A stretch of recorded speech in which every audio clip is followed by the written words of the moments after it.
ਅਸੀਂ ਕਿਸੇ ਨਾ ਕਿਸੇ ਗੈਸਟ ਨੂੰ ਲੈ ਕੇ ਆਈਦਾ ਮੋਸਟਲੀ ਮੇਰੇ ਸ਼ੋਅ ਦੇ ਵਿੱਚ ਪੋਲੀਟੀਸ਼ੀਅਨਸ ਕਮਿਊਨਿਟੀ ਐਕਟਿਵਿਸਟ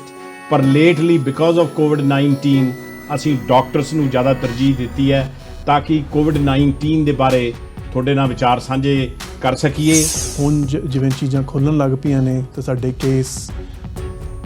ਕਾਫੀ ਬਾਕੀ ਜੂਰਿਸਡਿਕਸ਼ਨਸ ਨਾਲੋਂ ਕਾਫੀ ਘੱਟ ਨੇ, ਤਾਂ ਹੁਣ ਉਹਨੂੰ ਘੱਟ ਰੱਖਣ ਵਾਸਤੇ ਸਾਨੂੰ ਸੋਸ਼ਲ ਡਿਸਟੈਂਸਿੰਗ ਹਲੇ ਵੀ ਮੇਨਟੇਨ ਕਰਕੇ ਰੱਖਣੀ ਚਾਹੀਦੀ ਹੈ। ਇਹਦਾ ਮਤਲਬ ਆ ਨਹੀਂ ਕਿ ਲੋਕੀ ਜਾ ਨਹੀਂ ਸਕਦੇ, ਇੰਜੋਏ ਨਹੀਂ ਕਰ ਸਕਦੇ, ਚੀਜ਼ਾਂ ਜਿਹੜੀਆਂ ਖਰੀਦ ਨਹੀਂ ਸਕਦੇ। ਜਿਨ੍ਹਾਂ ਨਾਲ ਅਸੀਂ ਨਹੀਂ ਰਹਿ ਰਹੇ ਉਹਨਾਂ ਤੋਂ ਜ਼ਿਆਦਾਤਰ ਜੇ 6 ਜਾਂ 12 ਫੁੱਟ ਦੂਰ ਰਹੀਏ, ਜਿਹੜੀ ਚੀਜ਼ਾਂ ਨੂੰ ਉਹ ਹੱਥ ਲਾ ਰਹੇ ਨੇ ਉਹਨਾਂ ਨੂੰ ਹੱਥ ਨਾ ਲੱਗੇ, ਅਤੇ ਜੇ ਬਾਹਰ ਜਾ ਰਹੇ ਹਾਂ ਮਾਸਕ ਪਾ ਕੇ ਜਾਈਏ ਤਾਂ ਕਾਫੀ ਸਾਨੂੰ ਐਡਵਾਂਟੇਜ ਹੋ ਸਕਦੀ ਹੈ। ਵੈਕਸੀਨ 'ਚ ਆਪਾਂ ਕਈ ਲੈਵਲਸ 'ਤੇ ਹੈਗੇ ਹਾਂ ਇਸ ਵੇਲੇ, ਕਿਉਂਕਿ ਕਈ ਜਿਵੇਂ ਤੁਸੀਂ ਆਪ ਹੀ ਕਿਹਾ ਕਈ ਪ੍ਰੋਜੈਕਟ ਚੱਲ ਰਹੇ ਨੇ। ਇੱਕ ਜਿਹੜੀ ਇੱਕ ਵੱਡੀ ਸਟੱਡੀ ਆਕਸਫੋਰਡ 'ਚੋਂ ਉਹਨਾਂ ਨੇ ਕੱਢੀ ਹੈ ਜਿਸ 'ਚੋਂ ਦਿਖਾ ਰਹੇ ਨੇ ਕਿ ਹਾਂਜੀ ਕੁਛ ਸਾਨੂੰ ਅਸੀਂ ਐਟਲੀਸਟ ਆ ਜਾ ਕੇ ਪ੍ਰੂਵ ਕਰਤਾ ਕਿ ਆਹ ਪ੍ਰੋਡਕਟ ਹਿਊਮਨ 'ਚ ਸੇਫ ਹੈਗਾ। That's always the first question.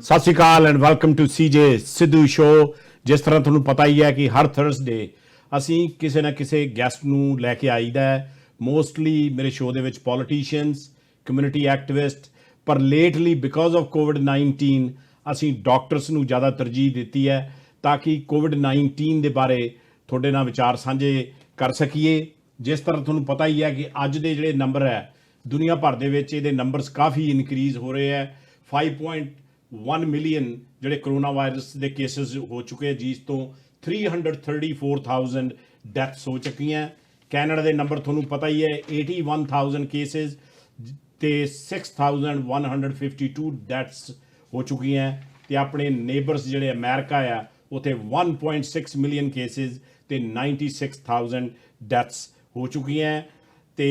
India ਦੇ ਵਿੱਚ ਰਾਈਟ ਨਾਓ ਜਿਹੜੇ ਨੰਬਰਸ ਆਏ ਹੈ 118,000 cases and 3,500 deaths, and Canada right now ranked in the world category at 14 number. So the USA, then Russia, then Brazil coming behind very quickly with the numbers, and then Spain, UK, Italy and other countries. So ਅੱਜ ਸਾਡੇ ਵਿੱਚ ਸ਼ਾਮਲ ਹਨ doctor Misha ਬਾਵਾ ਜਿਹੜੇ ਕਿ MD PhD ਹਨ। ਉਹਨਾਂ ਦੀ ਜਿਹੜੀ ਬੈਕਗਰਾਊਂਡ ਹੈ addiction medicine fellowship British Columbia centre on substance use, internal medicine residency Vancouver stream University of British Columbia, and as I said MD and PhD in gastrointestinal sciences, and basically he will explain you the role of myeloid derived suppressor cells in colitis associated cancer, University of Calgary. ਇਸ ਤੋਂ ਇਲਾਵਾ ਇਹਨਾਂ ਦੀ BC honours ਜਿਹੜੀ ਹੈਗੀ ਹੈ University of British Columbia. He's involved in a lot of research projects, lead researchers in epidemiology study, lead researchers in clinical pilot study, lead researchers in EUS study. Lot of scholarship, lot of awards. You're a pretty lucky man there. You pretty much they paid for your school, I guess. Hanji, I do feel quite lucky. And he is quite a bit involvement too. He's a founder and developer of CalgaryRefugeeHealth.com, Circle K International, and I was quite impressed with the publication. That's very important in international level research papers with a very very established and high profile people. So Dr. Baba, welcome to CJ Sidhu Show. ਸਤਿ ਸ਼੍ਰੀ ਅਕਾਲ ਜੀ, thank you so much for having ਮੀ। ਸਤਿ ਸ਼੍ਰੀ ਅਕਾਲ। ਸੋ ਸਭ ਤੋਂ ਪਹਿਲਾਂ ਮੈਂ ਤਾਂ ਬੜੇ ਬਰੀਫ ਦੇ ਵਿੱਚ ਥੋੜਾ ਇੰਟਰੋਡਕਸ਼ਨ, ਬਿਕੋਜ਼ ਜੇ ਮੈਂ ਸਾਰੀਆਂ ਇਹ ਪੜ੍ਹ ਲੈਂਦਾ ਤੇ ਫਿਰ ਆਪਣਾ ਅੱਧਾ ਇੰਟਰਵਿਊ ਤਾਂ ਇਸ 'ਚ ਚੱਲ ਜਾਣਾ ਸੀ। And it's a compliment. So ਤੁਸੀਂ ਇਸ ਦੇ ਬਾਰੇ ਪਹਿਲਾਂ ਤਾਂ ਆਪਾਂ ਸ਼ੁਰੂ ਕਰਦੇ ਹਾਂ। ਤੁਹਾਡਾ ਨਾਮ ਮੀਸ਼ਾ ਜਿਹੜਾ ਹੈਗਾ, ਇਹ ਸਾਊਂਡ ਲਾਈਕ ਅ ਰਸ਼ੀਅਨ ਨੇਮ, ਇਹ ਕਿੱਥੋਂ ਆਇਆ? ਹਾਂਜੀ, you are absolutely right about that. ਮੇਰੇ ਫਾਦਰ ਸਾਹਿਬ ਐਕਚੁਅਲੀ ਇੰਡੀਅਨ ਨੇਵੀ 'ਚ ਹੋਇਆ ਕਰਦੇ ਸੀ, ਤਾਂ ਉਹਨਾਂ ਦੀ ਉੱਥੇ ਰਸ਼ੀਆ 'ਚ ਪੋਸਟਿੰਗ ਸੀਗੀ ਬੈਕ ਇਨ ਦ 1980s ਤਾਂ ਮੇਰਾ ਬਰਥ ਉੱਥੇ ਦਾ ਹੈਗਾ ਤਾਂ ਉਹਨਾਂ ਨੇ ਬਾਈ ਚਾਂਸ ਨਾਂ ਵੀ ਉੱਥੇ ਦਾ ਰੱਖਤਾ। ਤੇ ਉਸ ਤੋਂ ਬਾਅਦ ਤੁਹਾਡੀ ਕੀ ਆਪਣੀ ਜਰਨੀ ਰਹੀ ਅਪ ਟੂ ਕੈਨੇਡਾ? ਹਾਂਜੀ, ਉਸ ਤੋਂ ਬਾਅਦ ਅਸੀਂ ਪਹਿਲਾਂ ਵਾਪਸ ਇੰਡੀਆ ਚਲੇ ਗਏ। ਮੇਰੀ ਕਾਫੀ ਛੋਟੀ ਉਮਰ ਸੀ ਤਾਂ ਮੈਂ ਪਹਿਲਾਂ 10-13 ਸਾਲ ਇੰਡੀਆ 'ਚ ਹੀ ਕੱਢੇ ਨੇ। ਇੰਡੀਆ 'ਚ ਸਾਰੇ ਪਾਸੇ ਰਹੇ ਹਾਂ ਅਗੇਨ, ਕਿਉਂਕਿ ਮੇਰੇ ਫਾਦਰ ਸਾਹਿਬ ਨੇਵੀ 'ਚ ਰਹੇ ਨੇ। ਤਾਂ ਉਸ ਤੋਂ ਬਾਅਦ 13 ਦੀ ਉਮਰ 'ਚ ਅਸੀਂ ਕੈਨੇਡਾ ਆ ਗਏ ਤਾਂ ਕੈਲਗਰੀ, ਵੈਨਕੂਵਰ, ਉਸ ਤੋਂ ਬਾਅਦ ਸਿੰਗਾਪੁਰ ਟਾਈਮ ਕੱਢਿਆ। ਜਿਵੇਂ ਤੁਸੀਂ ਥੋੜ੍ਹਾ ਪੜ੍ਹਿਆ, ਕਾਫੀ ਟਾਈਮ ਪੜ੍ਹਦੇ ਕੱਢ ਲਿਆ। But it's been an enjoyable journey and I'm very lucky ਤਾਂ ਹੁਣ I'm blessed with a young son and a wonderful wife as well. Oh, well, welcome and ਚਲੋ ਆਪਾਂ ਗੱਲਬਾਤ ਸ਼ੁਰੂ ਕਰੀਏ। ਸਭ ਤੋਂ ਪਹਿਲਾਂ ਆਪਾਂ COVID-19 ਦੇ ਬਾਰੇ ਗੱਲ ਕਰਨੀ ਹੈ, ਤਾਂ ਉਸ ਤੋਂ ਬਾਅਦ ਜਿਹੜੀ ਤੁਹਾਡੀ ਸਪੈਸ਼ਲਿਟੀ ਹੈ ਅਲਕੋਹਲ ਐਂਡ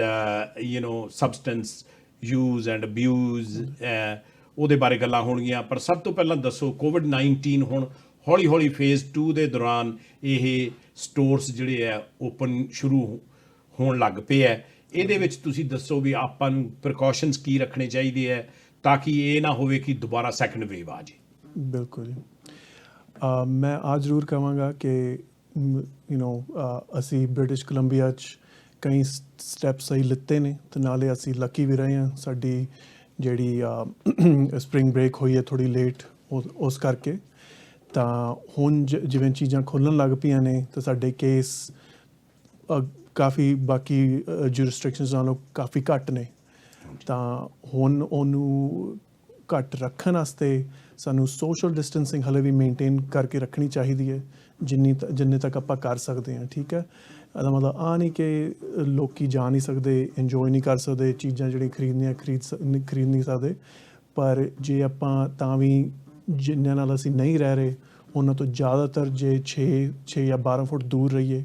ਜਿਹੜੀ ਚੀਜ਼ਾਂ ਨੂੰ ਉਹ ਹੱਥ ਲਾ ਰਹੇ ਨੇ ਉਹਨਾਂ ਨੂੰ ਹੱਥ ਨਾ ਲਾਈਏ, ਅਤੇ ਜੇ ਬਾਹਰ ਜਾ ਰਹੇ ਹਾਂ ਮਾਸਕ ਪਾ ਕੇ ਜਾਈਏ ਤਾਂ ਕਾਫੀ ਸਾਨੂੰ ਐਡਵਾਂਟੇਜ ਹੋ ਸਕਦੀ ਹੈ ਅੱਗੋਂ ਹੋਰ ਕੇਸਿਸ ਘਟਾਉਣ ਦੀ। ਹੁਣ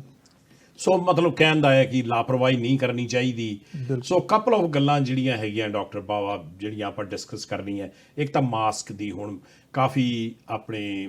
ਟਰੀਸਾ ਟੈਮ ਆਪਣੇ ਜਿਹੜੇ ਨੈਸ਼ਨਲ ਡਾਕਟਰ ਹੈਗੇ ਆ ਉਹਨਾਂ ਨੇ ਵੀ ਅੱਜ ਮੈਂਸ਼ਨ ਕੀਤਾ, ਅਤੇ ਬਾਕੀ ਹੁਣ ਅਮਰੀਕਾ 'ਚ ਵੀ ਸੇਮ ਸੈਂਟੀਮੈਂਟ ਹੈ ਵੀ ਜਿਹੜਾ ਮਾਸਕ ਹੈ it's not a bad idea. Absolutely ਜੀ, ਜਿਵੇਂ ਪਹਿਲਾਂ ਮੇਰੇ ਖਿਆਲ ਆਪਾਂ ਨੂੰ ਪਤਾ ਨਹੀਂ ਸੀ ਕਿ ਮਾਸਕ ਦੀ ਕਿੰਨੀ ਕੁ ਐਡਵਾਂਟੇਜ ਹੈਗੀ ਹੈ ਅਤੇ ਨਹੀਂ ਹੈਗੀ, ਅਤੇ ਨਾਲੇ ਆ ਸਭ ਕੁਝ ਕਾਫੀ ਨਵਾਂ ਸੀਗਾ। ਪਰ ਹੁਣ ਜਿਹੜੀ ਆਪਣੇ ਕੋਲ ਇਨਫੋਰਮੇਸ਼ਨ ਓਵਰਆਲ ਹੈਗੀ ਹੈ ਅਤੇ ਜੋ ਅਸੀਂ ਏਸ਼ੀਅਨ ਨੇਸ਼ਨਸ ਤੋਂ ਦੇਖ ਰਹੇ ਹਾਂ ਜਿਨ੍ਹਾਂ ਨੇ ਕਾਫੀ ਆਪਣੇ ਰੇਟ ਘਟਾਏ ਨੇ, ਉਹ ਆਹੀ ਹੈ ਗੱਲ ਕਿ ਮਾਸਕ ਪਹਿਨਣ ਨਾਲ ਕਾਫੀ ਫਾਇਦਾ ਹੈਗਾ। ਤਾਂ ਆਣੀ ਕਿ ਆਪਾਂ ਨੂੰ N95 ਮਾਸਕਸ ਜਾਂ ਹੋਰ ਜਿਹੜੇ ਰੈਸਪੀਰੇਟਰ ਟਾਈਪ ਹੁੰਦੇ ਨੇ ਉਹਨਾਂ ਦੀ ਲੋੜ ਹੈਗੀ ਹੈ। ਪਰ ਕਲੌਥ ਮਾਸਕਸ ਜਾਂ ਜਿਹੜੇ ਸਹੀ ਟਾਈਪ ਦੇ ਸਰਜੀਕਲ ਮਾਸਕਸ ਹੁੰਦੇ ਨੇ ਉਹ ਲੋਕ ਜ਼ਰੂਰ ਪਾਉਣ। ਤਾਂ ਪਰ ਉਹਨਾਂ ਦਾ ਨਾ ਵਰਤਣ ਕਿ ਜਿਹੜੀਆਂ ਸਪਲਾਈਜ਼ ਮੈਡੀਕਲ ਪ੍ਰੋਫੈਸ਼ਨਲ ਨੂੰ ਚਾਹੀਦੀਆਂ ਨੇ, ਜਿਵੇਂ N95 ਵਗੈਰਾ ਹੁੰਦੀਆਂ, ਉਹ ਉਹਨਾਂ ਦੀ ਵਰਤੋਂ ਨਾ ਹੋਣ। ਸੋ ਮੀਸ਼ਾ, ਤੁਸੀਂ ਆਪਣੇ IC ਯੂਨਿਟ ਜਾਂ ਇੰਟੈਂਸਿਵ ਕੇਅਰ ਯੂਨਿਟ 'ਚ ਵੀ ਤੁਹਾਨੂੰ ਕੰਮ ਕਰਨ ਦਾ ਮੌਕਾ ਮਿਲਦਾ ਹੈ ਐਜ਼ ਯੂਰ ਪ੍ਰੋਫੈਸ਼ਨ। ਸੋ ਉੱਥੇ ਕਿਸ ਤਰ੍ਹਾਂ ਦਾ ਮਾਹੌਲ ਹੈ? ਨਰਸਿਸ, ਡਾਕਟਰਸ, ਫਰੰਟ ਲਾਈਨ ਜਿਹੜੇ ਆਪਣੇ ਹੈਲਥ ਕੇਅਰ ਵਰਕਰਸ ਹੈਗੇ ਹੈ, ਉੱਥੇ ਉਹਨਾਂ ਦਾ ਮੋਰਾਲ ਅਤੇ ਮਾਹੌਲ ਕਿਸ ਤਰ੍ਹਾਂ ਦਾ ਹੈ? ਓਵਰਆਲ ਜਿਵੇਂ ਸਾਨੂੰ ਸਾਰਿਆਂ ਨੂੰ ਬਹੁਤ ਅੱਛਾ ਲੱਗਦਾ ਕਿ ਲੋਕ ਸਾਡਾ ਜਿਹੜਾ ਕੰਮ ਹੁੰਦਾ ਅਪਰੀਸ਼ੀਏਟ ਕਰਦੇ ਨੇ। ਤਾਂ ਜ਼ਿਆਦਾਤਰ ਪਬਲਿਕ ਨੇ ਬਹੁਤ ਵਧੀਆ ਰਿਸਪੌਂਸ ਵੀ ਦਿੱਤਾ। ਤਾਂ ਉੱਥੇ ਵੀ ਲੋਕ ਇਕੱਠੇ ਹੋ ਕੇ ਆਹੀ ਸੋਚ ਰਹੇ ਨੇ ਕਿ ਬੈਸਟ ਪਬਲਿਕ ਦੀ ਸੇਵਾ ਕਿਵੇਂ ਕੀਤੀ ਜਾਵੇ, ਅਤੇ ਨਾਲੇ ਆਪਣੇ ਆਪ ਨੂੰ ਤਾਂ ਆਪਣੇ ਪਰਿਵਾਰਾਂ ਨੂੰ ਵੀ ਅਸੀਂ ਕਿਵੇਂ ਸੇਫ ਰੱਖ ਸਕੀਏ।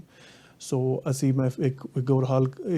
ਗੱਲ ਹੋਰ ਕਹਾਂਗਾ ਕਿ BC 'ਚ ਅਸੀਂ ਕਾਫੀ ਲੱਕੀ ਹੈਗੇ ਹਾਂ ਕਿ ਸਾਡੇ ਕੋਲ ਜ਼ਿਆਦਾਤਰ ਇਕੁਇਪਮੈਂਟ ਹੈਗੀ ਹੈ ਸਾਨੂੰ ਆਪਣੇ ਆਪ ਨੂੰ ਸੇਫ ਰੱਖਣ ਵਾਸਤੇ। ਤਾਂ ਕੋਈ ਜ਼ਿਆਦਾ ਜਿਵੇਂ ਇਕੁਇਪਮੈਂਟ ਘੱਟ ਨਹੀਂ ਪਈ। ਜੇ ਤੁਸੀਂ ਸੁਣਿਆ ਹੋਣਾ ਭਾਵੇਂ ਉਹ ਜਿਹੜੇ ਕੇਸ ਹੋਏ ਨੇ ਮੌਂਟਰੀਆਲ 'ਚ, ਬਹੁਤ ਅਨਫੋਰਚੂਨੇਟ, ਜਿਹੜੇ ਦਾੜੀ ਵਾਲੇ ਸਰਦਾਰ ਜਿਨ੍ਹਾਂ ਨੂੰ ਆਪਣੇ ਪੇਸ਼ੈਂਟ ਕੇਅਰ ਵਾਸਤੇ 2 ਇਮਰਜ ਡਾਕਸ ਨੂੰ ਆਪਣੀ ਦਾੜੀ ਸ਼ੇਵ ਕਰਨੀ ਪਵੇ। ਜਿਵੇਂ ਮੈਂ ਵੀ ਇੱਕ ਡੇਂਜਰਸ ਕਦੀ ਰੂਮ 'ਚ ਕਈ ਵਾਰੀ ਗਿਆ ਹੋਇਆ, ਪਰ ਜਿਵੇਂ ਜਦ ਮੈਨੂੰ ਜੇ ਲੋ ਰਿਸਕ ਜਗ੍ਹਾ ਹੈਗੀ ਹੈ ਤਾਂ ਮੈਂ ਪ੍ਰੋਪਰ ਮੈਨੂੰ ਮਾਸਕਸ ਅਵੇਲੇਬਲ ਹੈਗੇ ਨੇ। ਤੇ ਜੇ ਹਾਈ ਰਿਸਕ ਸਿਚੁਏਸ਼ਨ ਹੈਗੀ ਹੈ ਤਾਂ ਜਿਹੜੇ ਦਾੜੀ ਵਾਲੇ ਮਾਸਕਸ ਹੁੰਦੇ ਨੇ, ਇੱਕ ਚੀਜ਼ ਹੁੰਦੀ ਹੈ ਜਿਹੜੀ PAPR ਪੈਪਰ ਕਹਿੰਦੇ ਨੇ ਇਹਨੂੰ। ਇਹਦਾ ਮਤਲਬ ਹੁੰਦਾ ਕਿ ਪਾਵਰਡ ਏਅਰ ਕਲੀਨਿੰਗ ਰੈਸਪੀਰੇਟਰ ਹੁੰਦੇ ਨੇ ਬੇਸਿਕਲੀ ਆ, ਤਾਂ ਉਹ ਵੀ ਸਾਨੂੰ ਅਵੇਲੇਬਲ ਹੈਗੇ ਨੇ। ਸੋ ਵੀ ਫੀਲ ਲੱਕੀ, ਤਾਂ ਵੀ ਫੀਲ ਰੈਡੀ ਕਿ ਜੋ ਜਿੰਨੇ ਵੀ ਲੋਕ ਬਿਮਾਰ ਹੋ ਰਹੇ ਨੇ ਉਹਨਾਂ ਦਾ ਉਹਨਾਂ ਨੂੰ ਅਸੀਂ ਇਸ ਵੇਲੇ ਟੇਕ ਕੇਅਰ ਕਰ ਸਕਦੇ ਹਾਂ। ਸਾਡੀ ਹਾਲਤ ਉਹੋ ਜਿਹੀ ਹੋਈ ਨਹੀਂ ਜਿਵੇਂ ਪਹਿਲਾਂ ਚਾਈਨਾ 'ਚ ਹੋਈ, ਫਿਰ ਇਟਲੀ 'ਚ ਹੋਈ, ਤਾਂ US 'ਚ ਵੀ ਹੋਈ ਕਈ ਜਗ੍ਹਾਵਾਂ 'ਤੇ। ਤੁਹਾਡੇ ਦੋਸਤ ਡਾਕਟਰ ਇੰਦੀ ਸਹੋਤਾ, ਉਹਨਾਂ ਨਾਲ ਮੇਰੀ ਲਾਸਟ ਵੀਕ ਗੱਲਬਾਤ ਹੋਈ ਸੀਗੀ, ਤੇ ਉਹਨਾਂ ਨੇ ਕਿਹਾ ਕਿਉਂਕਿ ਉਹਨਾਂ ਦੇ ਵੀ ਵਾਈਫ ਹੈਗੇ ਆ ਤੇ ਤੁਹਾਡੇ ਦਾ ਬੱਚਾ ਵੀ ਘਰ ਹੈਗਾ ਆ, ਸੋ ਤੁਸੀਂ ਜਦੋਂ ਹਸਪੀਟਲ ਤੋਂ ਵਾਪਸ ਘਰੇ ਆਉਂਦੇ ਆ ਕਿਸ ਤਰ੍ਹਾਂ ਦੇ ਤੁਸੀਂ ਪ੍ਰੀਕਾਸ਼ਨਸ ਰੱਖਦੇ? ਹਾਂਜੀ, ਇਸ ਵੇਲੇ ਐਕਚੁਅਲੀ ਇੱਕ ਸਭ ਤੋਂ ਵੱਡੀ ਪ੍ਰੀਕਾਸ਼ਨ ਆਹੀ ਮੈਂ ਲਿੱਤੀ ਹੋਈ ਹੈ ਕਿ ਮੈਂ ਆਪਣੇ ਪੇਸ਼ੈਂਟਸ ਨੂੰ ਵੀ ਪ੍ਰੋਟੈਕਟ ਕਰਨਾ ਚਾਹੁੰਦਾ, ਪਰ ਆਪਣੇ ਪਰਿਵਾਰ ਨੂੰ ਵੀ ਪ੍ਰੋਟੈਕਟ ਕਰਨਾ ਚਾਹੁੰਦਾ। ਮੇਰੇ ਫਾਦਰ ਸਾਹਿਬ ਦੀ ਏਜ 70s 'ਚ ਹੈਗੀ ਹੈ, ਤਾਂ ਉਹ ਤਾਂ ਮੇਰਾ ਬੱਚਾ, ਮੇਰੀ ਵਾਈਫ ਸਾਰੇ ਇਕੱਠੇ ਟਾਈਮ ਸਪੈਂਡ ਕਰਦੇ ਨੇ, ਜੇ ਅਸੀਂ ਸੈਪਰੇਟ ਵੀ ਰਹਿੰਦੇ ਹਾਂ। ਤਾਂ ਇਸ ਵੇਲੇ ਮੈਂ ਆਪਣੇ ਆਪ ਨੂੰ ਫੁੱਲੀ ਸੋਸ਼ਲੀ ਆਈਸੋਲੇਟ ਕੀਤਾ ਹੋਇਆ ਆਪਣੇ ਪਰਿਵਾਰ ਤੋਂ, ਮੀਨਿੰਗ ਕਿ ਮੈਂ ਉਹਨਾਂ ਨਾਲ ਸਿਰਫ ਤਾਂ ਹੀ ਸਪੈਂਡ ਕਰਦਾ ਟਾਈਮ ਜੇ ਮੈਂ ਉਹਨਾਂ ਤੋਂ ਘੱਟੋ ਘੱਟ 12 ਫੁੱਟ ਦੀ ਦੂਰੀ ਰੱਖ ਸਕਾਂ। ਤਾਂ ਸਭ ਜ਼ਿਆਦਾਤਰ ਬਾਹਰ ਟਾਈਮ ਸਪੈਂਡ ਕਰਦੇ ਹਾਂ। ਵੈਸੇ ਮੈਂ ਆਪਣੇ ਪੇਰੈਂਟਸ ਦੀ ਬੇਸਮੈਂਟ 'ਚ ਰਹਿ ਰਿਹਾ, ਤਾਂ ਮੈਂ ਹਰ ਚੀਜ਼ ਜਿਹੜੀ ਕਾਮਨ ਸਪੇਸਿਸ ਨੇ, ਮੈਂ ਕਿਸੇ ਚੀਜ਼ ਨੂੰ ਜਾਂ ਹੱਥ ਲਾਉਂਦਾ ਨਹੀਂ ਜਾਂ ਫਿਰ ਬਿਲਕੁਲ ਵਾਈਪਸ ਵਗੈਰਾ ਨਾਲ ਵਰਤ ਰਿਹਾ, ਜਿਵੇਂ ਡੋਰ ਦੇ ਜੇ ਲੌਕ ਵਗੈਰਾ ਖੋਲ੍ਹਣੇ ਨੇ। ਅਤੇ ਨਾਲੇ ਪਹੁੰਚਦੇ ਹੀ ਘਰ ਮੈਂ ਪਹਿਲਾ ਕੰਮ ਆਹੀ ਕਰਦਾ, ਸਭ ਕੁਝ ਉੱਪਰੋਂ ਥੱਲੋਂ ਲਾ ਕੇ ਸਟ੍ਰੇਟ ਟੂ ਦ ਸ਼ਾਵਰ, ਹਰ ਚੀਜ਼ ਧੋ ਕੇ ਫਿਰ ਤੇ ਜਿਹੜਾ ਮੇਰਾ ਆਪਣਾ ਰੂਮ ਹੈਗਾ ਉਹਦੀ ਪੂਰੀ ਰਿਸਪੋਂਸੀਬਿਲਿਟੀ ਮੇਰੀ ਹੈ। ਉਸ ਨਾ ਹੋਰ ਕੋਈ ਜਾ ਰਿਹਾ, ਨਾ ਹੋਰ ਕੋਈ ਉੱਥੇ ਸਫਾਈਆਂ ਕਰ ਰਿਹਾ, ਨਾ ਹੋਰ ਕੁਛ। So you are front line doctor, that's why you have to, ਮਤਲਬ ਤੁਹਾਨੂੰ ਜ਼ਿਆਦਾ ਪ੍ਰੀਕਾਸ਼ਨਸ ਲੈਣੇ ਪੈਂਦੇ ਆ। ਪਰ ਜਿਹੜੇ ਆਮ ਬੰਦੇ ਹੈਗੇ ਜਿਨ੍ਹਾਂ ਦਾ ਐਕਸੈਸ ਪਬਲਿਕ ਐਕਸਪੋਜ਼ਰ ਹੈਗਾ ਆ, ਐਂਡ ਜਿਵੇਂ ਹੁਣ ਸਟੋਰਸ ਵਗੈਰਾ ਖੋਲ੍ਹ ਰਹੇ ਆ, ਇਸ ਲੋਕਾਂ ਨੇ ਫਿਰ ਜਦੋਂ ਕੰਮ ਤੋਂ ਮੁੜ ਕੇ ਜਦੋਂ ਪਬਲਿਕ ਐਕਸਪੋਜ਼ਰ ਹੈਗਾ ਤੇ ਕੀ ਉਹਨਾਂ ਨੂੰ ਖਿਆਲ ਰੱਖਣਾ ਚਾਹੀਦਾ? ਹਾਂਜੀ, ਮੇਨ ਚੀਜ਼ ਫਿਰ ਤੋਂ ਰੀਇਟਰੇਟ ਕਰਾਂਗਾ ਕਿ ਬਹੁਤ ਜ਼ਰੂਰੀ ਹੈ ਕਿ ਲੋਕ ਜਿਨ੍ਹਾਂ ਨਾਲ ਨਹੀਂ ਰਹਿ ਰਹੇ ਉਹਨਾਂ ਨਾਲ ਸੋਸ਼ਲੀ ਡਿਸਟੈਂਸ ਕੰਮ ਰੱਖਣ। ਅਤੇ ਜੇ ਬਾਹਰ ਪਬਲਿਕ ਸਪੇਸ 'ਚ ਜਿੱਥੇ ਨੇੜੇ ਤੇੜੇ ਹੋਣਾ ਹੋਰ ਲੋਕਾਂ ਦੇ, ਜਿਵੇਂ ਜੇ ਤੁਸੀਂ ਐਲੀਵੇਟਰ 'ਚ ਜਾ ਰਹੇ ਜਾਂ ਕਿਸੇ ਸਟੋਰ 'ਚ ਹੈਗੇ, ਜ਼ਰੂਰ ਉੱਥੇ ਮਾਸਕ ਪਾਓ। ਤਾਂ ਬਾਕੀ ਪਲੀਜ਼ ਬਹੁਤ ਜ਼ਰੂਰੀ ਹੈ ਕਿ ਲੋਕ ਹੁਣ ਆਪਾਂ ਨੂੰ 8 ਹਫ਼ਤੇ ਹੋ ਗਏ ਇਸ ਗੱਲ ਨੂੰ, ਪਰ ਹੱਥ ਧੋਂਦੇ ਰਹਿਣ ਹਰ ਵੇਲੇ ਜਦੋਂ ਵੀ ਚਾਂਸ ਮਿਲੇ। ਤਾਂ ਮੇਨ ਥਿੰਗ ਸੋਸ਼ਲ ਡਿਸਟੈਂਸ ਦੀ ਹੈਗੀ ਹੈ। ਹਾਈਜੀਨ, ਸੈਨੀਟਾਈਜ਼ਿੰਗ ਆਲ ਦਾ ਟਾਈਮ, ਜਿੰਨੇ ਵੀ ਪ੍ਰੀਕਾਸ਼ਨ ਰੱਖ ਸਕਦੇ ਹਾਂ। ਬਿਲਕੁਲ। ਤਾਂ ਜੇ ਤੁਸੀਂ ਬਿਮਾਰ ਹੋ ਜਾਂਦੇ, ਕੋਈ ਤੁਹਾਨੂੰ ਮੇਨ ਸਿੰਪਟਮਸ ਆਉਂਦੇ ਨੇ ਇਹਦੇ, ਜਿਹੜੇ ਕਿ ਹੋ ਸਕਦੇ ਨੇ ਤੁਹਾਨੂੰ ਕਾਫ ਆ ਜਾਏ ਜਾਂ ਸ਼ਾਰਟਨੈਸ ਆਫ ਬ੍ਰੈਥ ਹੋ ਜਾਏ ਜਾਂ ਤੁਹਾਡਾ ਸੈਂਸ ਆਫ ਸਮੈਲ ਚਲੀ ਜਾਏ ਜਾਂ ਤੁਹਾਨੂੰ ਗੈਸਟ੍ਰੋਇੰਟੈਸਟਨਲ ਸਿੰਪਟਮਸ ਹੋ ਰਹੇ ਨੇ, ਤਾਂ ਤੁਸੀਂ ਆਪਣੇ ਆਪ ਨੂੰ ਜ਼ਰੂਰ ਕਿਸੇ ਮੈਡੀਕਲ ਪ੍ਰੋਫੈਸ਼ਨਲ ਨਾਲ ਗੱਲ ਕਰੋ, ਤਾਂ ਆਪਣੇ ਆਪ ਨੂੰ ਜਾ ਕੇ ਚੈੱਕ ਕਰਾਓ ਜਾਂ ਨੇਜ਼ਲ ਸਵਾਬ ਕਰਾਓ। ਤਾਂ ਉਸ 'ਚ ਵੀ ਬੈਨੀਫਿਟ ਹੋਏਗਾ ਕਿ ਤੁਸੀਂ ਫਿਰ ਆਪਣੇ ਪਰਿਵਾਰ ਤੋਂ ਥੋੜ੍ਹਾ ਆਈਸੋਲੇਟ ਕਰ ਸਕਦੇ ਹੋ। ਜਿਸ ਤਰ੍ਹਾਂ ਆਪਾਂ ਡਾਕਟਰ ਸਾਹਿਬ ਦੇਖਿਆ ਵੀ ਅਮਰੀਕਾ ਦੇ ਵਿੱਚ, ਖਾਸ ਕਰਕੇ ਨਿਊਯਾਰਕ ਦੇ ਵਿੱਚ, ਜਿਹੜੀ ਸਪਲਾਈਜ਼ ਦੀ ਘਾਟ ਹੋ ਗਈ ਸੀ, ਮਾਸਕ, N95 ਜਿਵੇਂ ਤੁਸੀਂ ਕਿਹਾ ਆ, PPE ਜਿਹੜੇ ਆ, ਪਰਸਨਲ ਪ੍ਰੋਟੈਕਟਿਵ ਇਕਵਿਪਮੈਂਟ ਜਿਹੜੇ ਹੈਗੇ ਆ, ਜਾਂ ਆਪਣੇ ਵੈਂਟੀਲੇਟਰਸ ਵਗੈਰਾ। ਮੇਰੇ ਖਿਆਲ ਕੈਨੇਡਾ ਦੇ ਵਿੱਚ ਤਾਂ ਆਪਾਂ ਰਿਲੇਟਿਵਲੀ ਠੀਕ ਹੈ। ਹਾਂਜੀ, ਅਸੀਂ ਕਾਫੀ ਲੱਕੀ ਰਹੇ ਹਾਂ ਕਿਉਂਕਿ ਆਈ ਥਿੰਕ ਇਹਦੇ ਕਾਫੀ ਕਾਰਨ ਨੇ। ਇੱਕ ਤਾਂ ਜਿਵੇਂ ਟੋਰਾਂਟੋ 'ਚ ਆਈ ਥਿੰਕ ਓਵਰਆਲ ਥੋੜ੍ਹੀ ਉਹਨਾਂ ਨੂੰ ਕਰਨੀ ਪਈ ਹੈ ਲਿਮਿਟ, ਇਕਵਿਪਮੈਂਟ ਕਿਵੇਂ ਵਰਤੀ ਜਾਏ। BC 'ਚ ਆਪਾਂ ਲੱਕੀ ਵੀ ਰਹੇ ਹਾਂ, ਤਾਂ ਨਾਲੇ ਸਾਡੀ ਇਕਵਿਪਮੈਂਟ ਸਟਾਕ ਪਾਈਲ ਸੀਗੀ ਵੀ ਓਬਵੀਅਸਲੀ। ਤਾਂ ਮੇਰੇ ਖਿਆਲ ਦੂਸਰਾ ਸਿਸਟਮ ਆਹੀ ਸ਼ੋ ਕਰਦਾ ਕਿ ਜਿਵੇਂ ਤੁਹਾਡਾ ਪੂਰਾ ਕੰਬਾਈਨਡ ਪਬਲਿਕ ਹੈਲਥ ਸਿਸਟਮ ਹੋਵੇ, ਤਾਂ ਨਾਲੇ ਉਹਦੇ 'ਚ ਸਟਰੋਂਗ ਪਬਲਿਕ ਹੈਲਥ ਫੋਕਸ ਹੋਵੇ, ਤਾਂ ਤੁਹਾਨੂੰ ਕਾਫੀ ਐਡਵਾਂਟੇਜ ਹੋ ਸਕਦੀ ਹੈ ਇਸ ਗੱਲ ਦੀ, ਕੰਪੇਅਰ ਟੂ ਜਿਵੇਂ ਅਮਰੀਕਾ, ਜਿੱਥੇ ਸਾਰਾ ਕੰਮ ਪ੍ਰਾਈਵੇਟ ਹੈਗਾ। ਸੋ ਜਿੱਥੇ ਉਹ ਸ਼ਾਰਟਕਟਸ ਕੱਢ ਸਕਦੇ ਨੇ ਉੱਥੇ ਕੱਢਦੇ ਨੇ,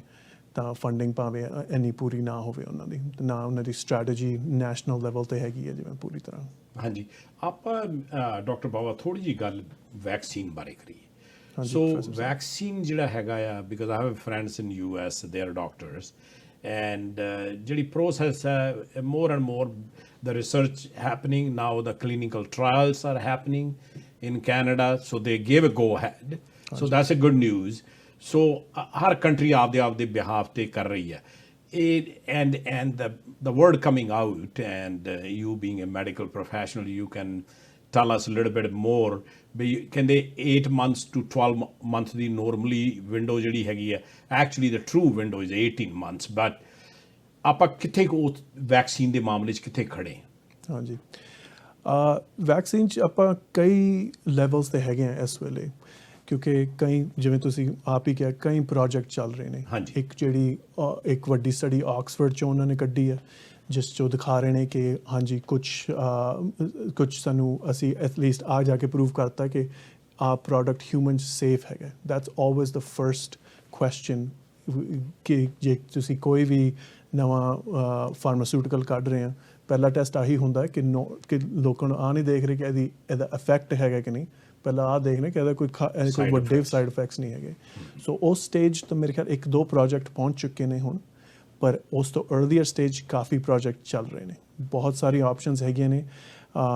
ਤੁਹਾਡੀ ਗੱਲ ਸਹੀ ਹੈ ਕਿ ਰੀਅਲਿਸਟਿਕ ਨੰਬਰ 18 ਮਹੀਨੇ ਹੀ ਹੁੰਦਾ, ਪਰ 18 ਮਹੀਨੇ ਵੀ ਜਿਵੇਂ ਤਾਂ ਹੁੰਦਾ ਜੇ ਆਪਾਂ ਬਿਲਕੁਲ ਸਾਰੀ ਪਬਲਿਕ, ਸਾਰੇ ਫੰਡਿੰਗ, ਕਈ ਰਿਸਰਚ ਸਾਇੰਟਿਸਟ ਫੋਕਸ ਕਰਨ ਤਾਂ ਵੱਡੀਆਂ ਟਰਾਇਲਸ ਅਸੀਂ ਰਾਈਟ ਅਵੇ ਕਰ ਸਕੀਏ। ਐਂਡ ਹੋ ਸਕਦਾ ਕਿਉਂਕਿ ਕਾਫੀ ਅਪਰੂਵਲਸ ਲੋਕਾਂ ਨੂੰ ਜਲਦੀ ਮਿਲ ਰਹੇ ਨੇ, ਤਾਂ ਇਸ 'ਤੇ ਫੋਕਸ ਬਹੁਤ ਜ਼ਿਆਦਾ ਹੈਗਾ ਇਸ ਵੇਲੇ। ਪਰ ਜਿਵੇਂ ਕਹਿ ਲਓ ਆਈ ਥਿੰਕ 99% ਜਿਹੜੀ ਵੈਕਸੀਨ ਸਾਡੇ ਕੋਲ ਇਸ ਵੇਲੇ ਹੈਗੀਆਂ ਨੇ, ਉਹਨਾਂ ਨੂੰ 18 ਘੰਟੇ ਤੋਂ 18 ਮਹੀਨੇ ਕੀ ਮੇਰੇ ਖਿਆਲ ਉਸ ਤੋਂ ਡਬਲ ਟਾਈਮ ਤੋਂ ਵੀ ਜ਼ਿਆਦਾ ਲੱਗਿਆ ਹੋਣਾ ਬਣਾਉਣ 'ਚ, ਪ੍ਰੋਡਿਊਸ ਕਰਨ 'ਚ। ਸੋ ਅਸੀਂ ਲੱਕੀ ਹੋਵਾਂਗੇ ਜੇ ਉਦੋਂ ਤੱਕ ਹੋ ਜਾਏ, ਪਰ ਮੇਰੇ ਖਿਆਲ ਜਿਹੜੀ ਰੇਟ 'ਤੇ ਹੁਣ ਰਿਸਰਚ ਚੱਲ ਰਹੀ ਹੈ, ਚਾਂਸ ਹੈਗੇ ਵੀ ਨੇ ਕਿ ਰੀਅਲਿਸਟਿਕਲੀ ਵਰਲਡ ਵਾਈਡ ਜਿਹੜੀ ਡਿਸਟਰੀਬਿਊਸ਼ਨ ਹੈ ਉਹ ਵੀ ਬੜੀ ਔਖੀ ਹੈ। ਤਾਂ ਮਾਸ ਪ੍ਰੋਡਕਸ਼ਨ, ਹਾਂਜੀ ਬਿਲਕੁਲ, ਜਿਵੇਂ ਪਹਿਲਾਂ ਟੈਸਟਿੰਗ, ਫਿਰ ਮਾਸ ਪ੍ਰੋਡਕਸ਼ਨ, ਫਿਰ ਹੋਰ ਟੈਸਟਿੰਗ ਹੋ ਸਕੇ ਸ਼ਾਇਦ 12 ਮਹੀਨਿਆਂ ਤੱਕ। ਬਹੁਤ ਘੱਟ ਚਾਂਸਸ ਨੇ ਕਿ 6-8 ਮਹੀਨਿਆਂ ਤੱਕ ਹੋ ਜਾਏ, ਪਰ ਵੀ ਮਾਈਟ ਗੈਟ ਲੱਕੀ। ਹਾਂਜੀ, ਤੇ ਦੂਜੇ ਪਾਸੇ ਜਿਹੜੀ ਹਾਈਡਰੋਕਸੀ ਕਲੋਰੋਕੁਇਨ ਦਾ ਬੜਾ ਡਿਸਪਿਊਟ ਹੋਇਆ, specially when mister Trump says publicly and says he will start taking it. So ਉਹਦਾ ਦੱਸੋ, because it's malaria drug I guess, and ਕਹਿ ਰਹੇ ਕਿ there is a room and place for TB medication as well. What are your take on these? Ajay, I think hydroxychloroquine, there was one very weak study that showed some benefit in a small number of patients, which means absolutely nothing. ਕਿਉਂਕਿ ਜਿਹੜੀਆਂ ਵੀ ਵੱਡੀ studies ਹੋਈਆਂ ਨੇ ਉਸ 'ਚ ਆਹੀ professor ਸਾਹਿਬ data ਆਇਆ ਕਿ ਇਸ 'ਚ ਕੋਈ ਬੈਨੀਫਿਟ ਨਹੀਂ ਹੈਗਾ। ਅਤੇ ਨਾਲੇ ਓਵਰਆਲ ਮੈਂ ਕਹਾਂਗਾ ਕਿ ਵੀ ਇੱਦਾਂ ਨਾ ਸੋਚੀਏ ਕਿ ਹਾਈਡਰੋਕਸੀਕਲੋਰੋਕੁਇਨ ਕੋਈ ਇਹੋ ਜਿਹੀ ਦਵਾ ਹੈਗੀ ਹੈ ਜਿਹੜੀ ਸਿਰਫ ਟਾਇਲਨੋਲ ਵਾਂਗੂ ਹੈ ਕਿ ਤੁਹਾਨੂੰ ਕੋਈ ਖਾਸ ਇਫੈਕਟ ਨਹੀਂ ਹੋਏਗਾ। ਇਨਫੈਕਟ ਹਾਈਡਰੋਕਸੀਕਲੋਰੋਕੁਇਨ, ਤੁਹਾਡੀ ਗੱਲ ਬਿਲਕੁਲ ਸਹੀ ਹੈ ਕਿ ਐਂਟੀ ਮਲੇਰੀਆ ਡਰਗ ਹੈ, ਉਹਦੇ ਅਗੇਂਸਟ ਚੱਲਦਾ, ਪਰ it's actually an anti immunological agent, ਤਾਂ ਤੁਹਾਡੀ ਓਵਰਆਲ ਇਮਿਊਨਿਟੀ ਘਟਾਉਂਦਾ ਆ ਡਰਗ। ਸੋ ਮੇਰੇ ਹਿਸਾਬ ਨਾਲ ਜੇ 70s ਦੀ ਏਜ ਦਾ ਪ੍ਰੈਜ਼ੀਡੈਂਟ ਬਿਨਾਂ ਕਿਸੇ ਐਵੀਡੈਂਸ ਤੋਂ ਜੇ ਆ ਦਵਾਈ ਲੈ ਰਿਹਾ ਹੈ, ਹੀ is probably putting his life in danger. Unfortunately ਹੋਰ ਲੋਕ ਵੀ ਜੇ ਦੇਖ ਕੇ ਇੱਦਾਂ ਲੈਂਦੇ ਨੇ ਇਸ ਦਵਾਈ ਨੂੰ, ਉਹ ਵੀ ਆਪਣੇ ਆਪ ਨੂੰ ਕੁਛ ਡੇਂਜਰ 'ਚ ਪਾ ਰਹੇ ਨੇ। ਤਾਂ ਲਾਸਟ ਪੁਆਇੰਟ ਆ ਹੋਏਗਾ ਕਿ ਜਿਹੜੇ ਲੋਕਾਂ ਵਾਸਤੇ ਆ ਦਵਾਈ ਬਹੁਤ ਵਧੀਆ ਚੱਲਦੀ ਆ, ਜਿਹੜੇ ਲੋਕ ਜੇ ਮਲੇਰੀਆ ਵਾਸਤੇ ਲੈ ਰਹੇ ਨੇ ਜਾਂ ਕੁਛ ਇਮਿਊਨੋਲੋਜੀਕਲ ਕੰਡੀਸ਼ਨਸ ਵਾਸਤੇ ਲੈ ਰਹੇ ਨੇ, ਜਿਵੇਂ ਕਿ ਹੋ ਗਿਆ ਰਿਊਮੇਟੋਇਡ ਆਰਥਰਾਈਟਿਸ, ਉਹਨਾਂ ਨੂੰ ਆ ਦਵਾ ਹੁਣ ਨਹੀਂ ਮਿਲ ਰਹੀ ਕਿਉਂਕਿ ਸਾਰੇ ਪਾਸੇ ਪਹਿਲਾਂ ਸੈਲ ਆਊਟ ਹੋ ਗਈ ਦਵਾਈ, ਤਾਂ ਹੋਰ ਲੋਕਾਂ ਨੇ ਵਰਤਣੀ ਸ਼ੁਰੂ ਕਰਤੀ ਸਪਲਾਈਜ਼। ਸੋ ਸਾਡੀ ਅੱਜ ਗੱਲ ਚੱਲ ਰਹੀ ਹੈ ਡਾਕਟਰ ਮੀਸ਼ਾ ਬਾਵਾ ਨਾਲ, ਤੇ ਗੱਲਬਾਤ COVID-19 ਤੋਂ ਸ਼ੁਰੂ ਹੋਈ ਹੈ। ਸਾਡੀਆਂ ਫੋਨ ਲਾਈਨਸ ਓਪਨ ਹੈ, ਜੇ ਤੁਸੀਂ ਉਹਨਾਂ ਨੂੰ ਕੋਈ ਕੁਐਸਚਨ ਪੁੱਛਣਾ ਹੈ you are welcome to call us, ਤੇ ਇਹ ਤੁਹਾਡੀਆਂ ਗੱਲਾਂ ਦਾ ਜਵਾਬ ਦੇਣਗੇ। ਜੇ ਤੁਹਾਨੂੰ ਕਿਸੇ ਗੱਲ ਦਾ ਵੀ ਕਨਫਿਊਜ਼ਨ ਹੈ, as a medical doctor he have a better answer, so please feel free to give us a call. So COVID-19 ਦਾ ਆਪਾਂ ਜਿਹੜਾ ਲਾਸਟ ਇਹ ਮੇਰਾ ਕੁਐਸਚਨ, ਫਿਰ ਆਪਾਂ ਰੈਪ ਅਪ ਕਰਕੇ ਤੁਹਾਡੀ ਸਪੈਸ਼ਲਿਟੀ ਉੱਧਰ ਨੂੰ ਆਪਾਂ ਜਾਂਦੇ ਹਾਂ,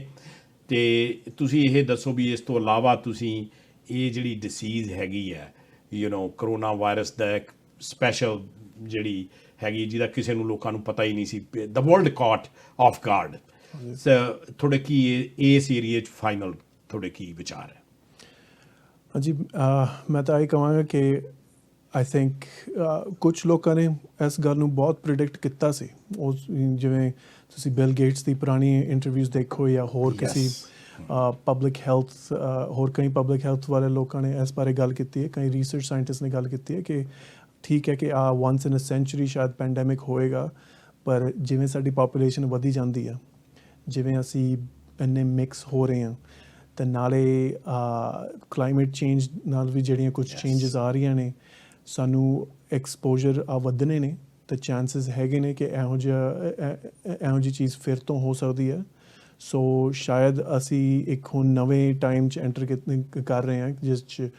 ਕੁਛ ਸੋਸ਼ਲ ਡਿਸਟੈਂਸਿੰਗ ਤਾਂ ਕੁਛ ਆਪਣੇ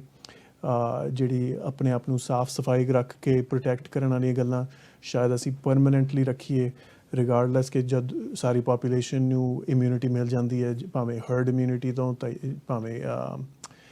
ਵੈਕਸੀਨੇਸ਼ਨਸ ਤੋਂ।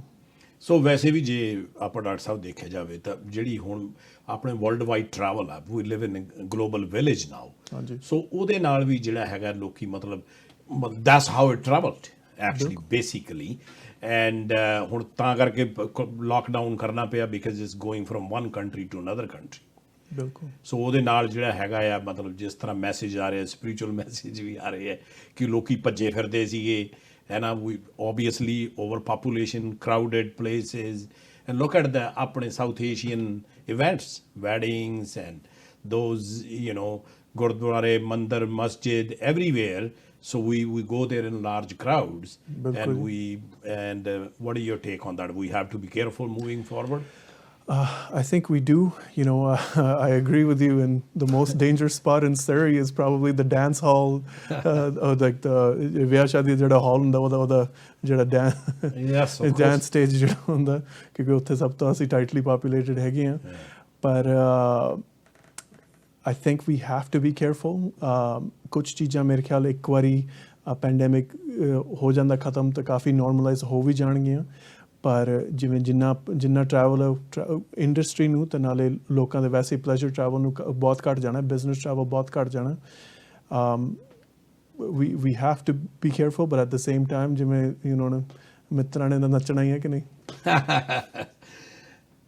ਆਪਣੇ ਤੁਹਾਡੀ ਹੁਣ ਸਪੈਸ਼ਲਿਟੀ ਦੇ ਮੁੜ ਕੇ ਆਉਂਦੇ ਹਾਂ ਜੀ, ਅਲਕੋਹਲ ਤੋਂ ਸ਼ੁਰੂ ਕਰਦੇ ਆ, then we will talk about opioid crisis ਜਿਹੜਾ ਤੁਹਾਡੀ ਸਪੈਸ਼ਲਿਟੀ ਹੈ ਤੁਹਾਡੇ ਇਸ ਫੀਲਡ ਦੇ ਵਿੱਚ। ਅਲਕੋਹਲ ਜਿਹੜਾ ਹੈਗਾ ਆ ਆਪਣੀ ਸਾਊਥ ਏਸ਼ੀਅਨ ਕਮਿਊਨਿਟੀ ਦੇ ਵਿੱਚ, ਖਾਸ ਕਰਕੇ ਸਿੱਖ ਕਮਿਊਨਿਟੀ ਦੇ ਵਿੱਚ, ਜਿਹੜੇ ਪੰਜਾਬ ਤੋਂ ਲੋਕ ਕਹਿ ਲਓ ਜਾਂ ਸਿੱਖ ਇਨ ਜਨਰਲ,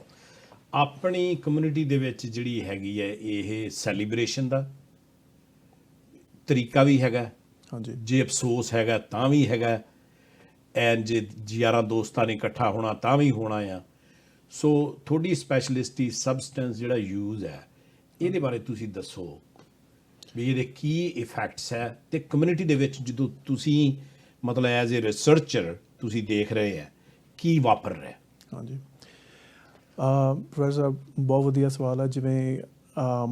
ਦੇਖਿਆ ਜਾਏ ਤਾਂ alcohol Canadian society at large,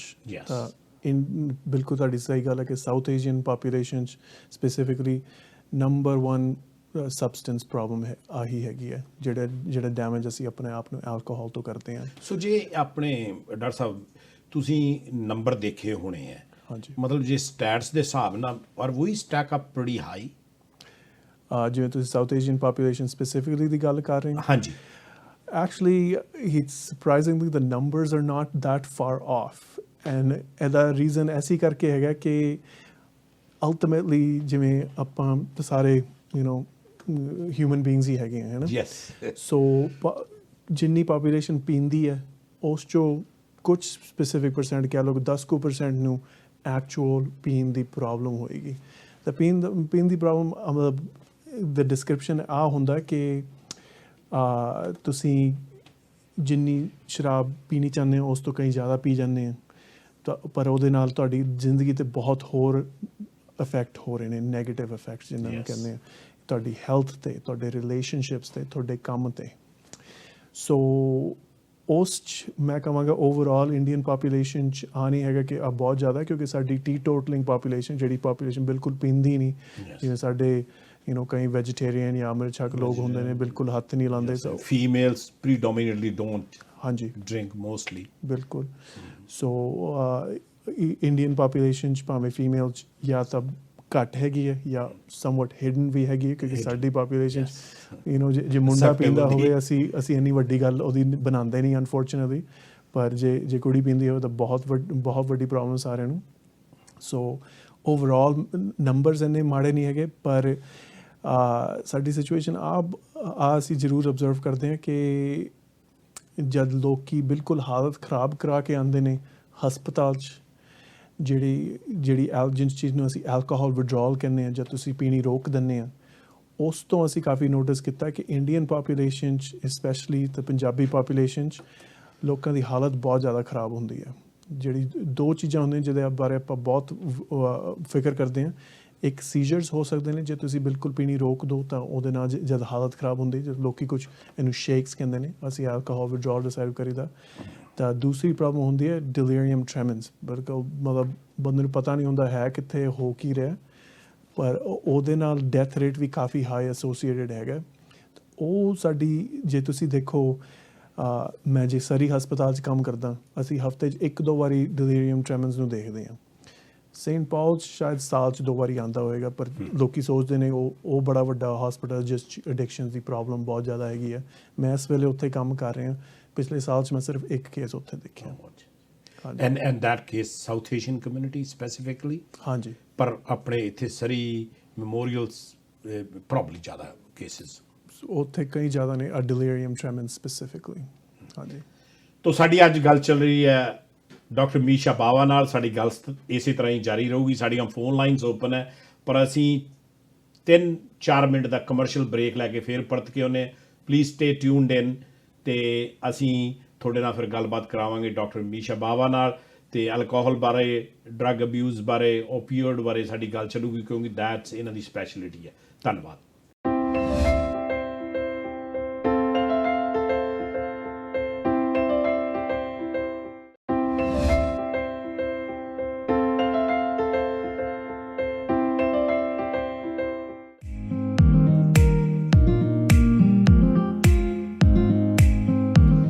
welcome back to CJ Sidhu show ਜਿਸ ਤਰ੍ਹਾਂ ਤੁਹਾਨੂੰ ਪਤਾ ਹੀ ਹੈ ਕਿ ਮੇਰੀ ਗੱਲਬਾਤ ਅੱਜ ਚੱਲ ਰਹੀ ਹੈ ਡਾਕਟਰ ਮੀਸ਼ਾ ਬਾਵਾ ਨਾਲ ਤੇ ਕਾਫੀ ਟੌਪਿਕਸ ਦੇ ਬਾਰੇ ਸਾਡੀ ਗੱਲਬਾਤ ਹੋਈ ਪਹਿਲਾਂ ਸ਼ੁਰੂਆਤ ਕੀਤੀ ਸੀ ਕੋਵਿਡ-19 ਦੇ ਬਾਰੇ ਕੀ ਉਹਦੇ ਸਿੰਪਟਮਸ ਹੈ ਕੀ ਆਪਾਂ ਨੂੰ ਖਿਆਲ ਰੱਖਣਾ ਚਾਹੀਦਾ ਆ ਹਾਲਾਂਕਿ ਸਟੋਰਸ ਖੁੱਲ੍ਹਣੇ ਸ਼ੁਰੂ ਹੋ ਗਏ ਆ ਪਰ ਆਪਾਂ ਨੂੰ ਬੜਾ ਪ੍ਰੀਕਾਸ਼ਨ ਰੱਖਣਾ ਪੈਣਾ ਤਾਂ ਕਿ ਸੈਕੰਡ ਵੇਵ ਨਾ ਆ ਜੇ ਸੋ ਪ੍ਰੀਕਾਸ਼ਨ ਹਰ ਕਿਸੇ ਦੀ ਸਾਰਿਆਂ ਦੀ ਜ਼ਿੰਮੇਵਾਰੀ ਹੈ ਤਾਂ ਕਿ ਆਪਣਾ ਜਿਹੜਾ ਕਰਵ ਕਹਿੰਦੇ ਉਹ ਫਲੈਟ ਹੀ ਰਵੇ ਤਾਂ ਕਿ ਫੇਰ ਲੋਕਡਾਊਨ ਦੀ ਨੌਬਤ ਨਾ ਆਵੇ ਇਸ ਤੋਂ ਇਲਾਵਾ ਸਾਡੀ ਗੱਲ ਚੱਲ ਰਹੀ ਸੀ ਅਲਕੋਹਲ ਬਾਰੇ ਤੇ ਸਬਸਟੈਂਸ ਯੂਜ਼ ਐਂਡ ਅਬਿਊਜ਼ ਬਾਰੇ ਜਿਹੜਾ ਕਿ ਬਾਕੀ ਕਮਿਊਨਿਟੀ ਦੇ ਨਾਲ ਆਪਣੀ ਕਮਿਊਨਿਟੀ ਦੇ ਵਿੱਚ ਵੀ ਕਾਫੀ ਪ੍ਰਚਲਿਤ ਹੈ ਤੇ ਸੈਲੀਬ੍ਰੇਸ਼ਨ ਦਾ ਤਰੀਕਾ ਵੀ ਹੈ ਸੋ ਆਪਣੀ ਗੱਲ ਚੱਲ ਰਹੀ ਸੀ ਡਾਕਟਰ ਸਾਹਿਬ ਜਿਹੜਾ ਅਲਕੋਹਲ ਹੈਗਾ ਆ ਹਾਂਜੀ ਇਹਦੇ 'ਚ ਆਪਣੇ ਬਿਕਾਜ਼ ਥੋੜਾ ਸਪੈਸ਼ਲਾਈਜੇਸ਼ਨ ਹੈਗਾ ਇੱਕ ਮੋਡਰੇਸ਼ਨ ਆ ਜਾਂਦਾ ਜੀ ਬਿਲਕੁਲ ਜੀ ਇੱਕ ਬਿੰਜ ਡਰਿੰਕਿੰਗ ਆ ਜਾਂਦੀ ਹੈ ਤੇ ਤੀਜੀ ਜਿਹੜੀ ਤੁਸੀਂ ਦੱਸਿਆ ਜਦੋਂ ਬੰਦਾ ਨੈਕਸਟ ਲੈਵਲ ਤੇ ਪਹੁੰਚ ਜਾਂਦਾ ਤੇ ਵਿਡਰਾਲ ਸਿੰਪਟਮਸ ਦੀ ਨੌਬਤ ਆ ਜਾਂਦੀ ਇਹਨਾਂ ਦੇ ਕੋਈ ਨੰਬਰਸ ਆਫ ਡਰਿੰਕ ਹੈਗੇ ਆ ਜਾਂ ਇਹਦੇ ਬਾਰੇ ਦੱਸੋ ਹਾਂਜੀ ਜਿਵੇਂ ਮੋਡਰੇਸ਼ਨ ਬਾਰੇ ਆ ਕਹਿ ਸਕਦੇ ਕਿ ਐਕਚੁਅਲੀ ਕੈਨੇਡੀਅਨ ਗਵਰਨਮੈਂਟ ਨੇ ਤਾਂ ਕਈ ਸੁਸਾਇਟੀਜ਼ ਨੇ including British Columbia centre of substance use ਵਾਲਿਆਂ ਨੇ ਵੀ ਲੋ ਰਿਸਕ ਡਰਿੰਕਿੰਗ ਗਾਈਡਲਾਈਨਸ ਕੱਢੀਆਂ ਹੋਈਆਂ ਇਹਦਾ ਮਤਲਬ ਹੁੰਦਾ ਕਿ ਜਿਹੜੀ ਇੱਕ ਡਰਿੰਕ ਇਕੁਇਵਲੈਂਟ ਹੋਏਗੀ ਉਹਦੀ ਕਿ ਇੱਕ ਬੀਅਰ ਹੋ ਗਈ ਜਾਂ 5 ਆਉਂਸ ਦਾ ਵਾਈਨ ਦਾ ਗਲਾਸ ਜਾਂ 1.5 ਆਉਂਸਸ ਜਿਵੇਂ ਜਿਹੜੇ 40% ਵਾਲੇ ਸਪਿਰਿਟਸ ਹੁੰਦੇ ਨੇ ਉਹਨੂੰ ਇੱਕ ਡਰਿੰਕ ਬਣਾ ਕੇ ਜੇ ਤੁਸੀਂ ਕਹਿੰਦੇ ਆ ਤਾਂ ਮਰਦਾਂ ਨੂੰ ਦਿਨ 'ਚ 2 ਤੋਂ 3 ਤਾਂ ਹਫਤੇ 'ਚ 15 ਤੋਂ ਘੱਟ ਟੋਟਲ ਤਾਂ ਔਰਤਾਂ ਨੂੰ ਦਿਨ 'ਚ 1 ਤੋਂ 2 ਤਾਂ ਹਫਤੇ 'ਚ 10 ਤੋਂ ਘੱਟ ਟੋਟਲ ਰੱਖਣੀਆਂ ਚਾਹੀਦਾ ਕਿਸੇ 'ਤੇ ਕੋਈ ਖਾਸਾ ਸਪੈਸ਼ਲ ਓਕੇਜ਼ਨ ਹੋਏ ਤਾਂ ਮਰਦਾਂ ਨੂੰ 4 ਅਲਾਊਡ ਹੈ ਤਾਂ ਬੀਬੀਆਂ ਨੂੰ 3 ਅਲਾਊਡ ਨੇ ਇਹ ਬੀਬੀਆਂ ਨੂੰ ਘੱਟ ਕਿਉਂ ਅਲਾਊ ਹੈ ਹਾਂਜੀ ਮੈਂ ਸੈਕਸਿਸਟ ਤਰੀਕੇ ਨਾਲ ਨਹੀਂ ਕਹਿ ਰਿਹਾ ਇਹਦੇ ਬਿਹਾਈਂਡ ਵੀ ਸਾਇੰਸ ਹੈਗੀ ਹੈ ਜਿਵੇਂ ਬੇਸਿਕਲੀ ਤੁਸੀਂ ਕਹਿ ਲਓ ਜੇ ਆਪਾਂ 3 ਜਾਂ 4 ਡਰਿੰਕਾਂ ਦੀ ਗੱਲ ਕਰ ਰਹੇ ਹਾਂ ਉਹ 'ਚ ਐਲਕੋਹਲ ਸੇਮ ਅਮਾਊਂਟ ਹੈਗਾ ਪਰ ਬੀਬੀਆਂ ਦਾ ਲਿਵਰ ਵੀ ਛੋਟਾ ਹੁੰਦਾ, ਉਹਨਾਂ ਦਾ ਓਵਰਆਲ ਬਾਡੀ ਸਾਈਜ਼ ਦਾ ਓਵਰਆਲ ਬਲੱਡ ਕੰਟੈਂਟ ਵੀ ਬੰਦਿਆਂ ਨਾਲੋਂ ਘੱਟ ਹੁੰਦਾ। ਸੋ ਥੀਜ਼ ਆਰ ਔਨ ਐਵਰੇਜ ਨੰਬਰਸ। ਮੈਂ ਕਦੀ ਕਿਸੇ ਨੂੰ ਨਹੀਂ ਕਹਿੰਦਾ ਕਿ ਪਲੀਜ਼ ਟਰਾਈ ਟੂ ਅਚੀਵ ਕਿ ਅਸੀਂ ਬਿਲਕੁਲ ਐਸੀ ਨੰਬਰ 'ਤੇ ਤੁਸੀਂ ਨੇਲ ਕਰੋਗੇ ਤਾਂ ਤੁਸੀਂ ਸਾਡੇ ਬੈਸਟ ਪੇਸ਼ੈਂਟ ਰਹੋਗੇ। ਓਵਰਆਲ ਦੇਖਿਆ ਜਾਏ ਤਾਂ ਜਿਨ੍ਹਾਂ ਲੋਕਾਂ ਨੂੰ ਬਹੁਤੀ ਪ੍ਰੋਬਲਮ ਹੁੰਦੀ ਹੈ ਤਾਂ ਉਹ ਸਿਰਫ 1 ਜਾਂ 2 ਡਰਿੰਕ ਵੀ ਹੈਂਡਲ ਨਹੀਂ ਕਰ ਪਾਉਂਦੇ। ਪਰ ਕਈ ਵਾਰੀ ਕਾਉਂਸਲਿੰਗ ਨਾਲ, ਦਵਾਈਆਂ ਨਾਲ, ਪੂਰੇ ਸਪੋਰਟ ਨਾਲ ਆਣੀ ਕਿ ਲੋਕਾਂ ਨੂੰ ਹਮੇਸ਼ਾ ਵਾਸਤੇ ਪੂਰੀ ਤਰ੍ਹਾਂ ਸ਼ਰਾਬ ਛੱਡਣੀ ਪੈਂਦੀ ਹੈ ਜਾਂ ਹੋਰ ਵੀ ਸਮਾਨ ਛੱਡਣਾ ਪੈਂਦਾ। ਉਹ ਜਿਵੇਂ ਨਸ਼ੇ ਦੇ ਪਦਾਰਥ 'ਚ ਤੁਸੀਂ ਕੰਟਰੋਲ 'ਚ ਵਰਤ ਸਕਦੇ ਆ ਇਵੈਂਚੁਅਲੀ, ਉਹਦਾ ਮਤਲਬ ਨਹੀਂ ਕਿ ਤੁਹਾਨੂੰ ਐਡਿਕਸ਼ਨ ਹੈਗੀ ਹੈ, ਇਹਦਾ ਮਤਲਬ ਆ ਕਿ ਤੁਸੀਂ ਨਸ਼ੇ ਦੇ ਪਦਾਰਥ ਮਾੜੇ ਜਿਹੇ ਵਰਤ ਰਹੇ ਹੋ। ਹਾਂਜੀ, ਆਪਾਂ ਉਹਦੇ ਬਾਰੇ ਵੀ ਗੱਲ ਕਰਾਂਗੇ। ਤਾਂ ਉਸ ਤੋਂ ਬਾਅਦ ਜਿਹੜਾ ਨੈਕਸਟ ਲੈਵਲ ਆ ਜਾਂਦਾ ਜੀ, ਜਦੋਂ ਇਹਨੂੰ ਕ੍ਰਾਸ ਕਰ ਜਾਂਦੇ ਆ, ਸੋ ਮੋਡਰੇਸ਼ਨ ਤੋਂ ਅੱਗੇ ਟੱਪ ਗਏ। ਆਈ ਡੋਂਟ ਨੋ ਉਹਦੀ ਕੀ ਡੈਫੀਨੇਸ਼ਨ ਹੈ, ਪਰ ਦੈਨ ਜਿਹੜੇ ਅੱਜ ਕੱਲ੍ਹ ਆਪਣੇ ਯੰਗ ਜਿਹੜੇ ਕਰਾਊਡ ਕਹਿ ਲਓ ਜਾਂ ਜਦੋਂ ਇਕੱਠੇ ਹੁੰਦੇ ਆ ਜਾਂ ਪਾਰਟੀਆਂ ਹੁੰਦੀਆਂ ਐਂਡ ਫਿਰ ਕੋਈ ਲਿਮਿਟ ਨਹੀਂ, ਉਹਨੂੰ ਬਿੰਜ ਡਰਿੰਕਿੰਗ ਕਹਿੰਦੇ ਜੀ। ਹਾਂਜੀ, ਤਾਂ ਬਿੰਜ ਡਰਿੰਕਿੰਗ 'ਚ ਕਾਫੀ ਡੇਂਜਰ ਹੋ ਸਕਦੇ ਨੇ। ਇੱਕ ਤਾਂ ਜਿਵੇਂ ਤੁਹਾਨੂੰ ਅਕਿਊਟ ਐਲਕੋਹਲ ਪ੍ਰੋਬਲਮਸ ਹੋ ਸਕਦੀਆਂ, ਤੁਹਾਡੇ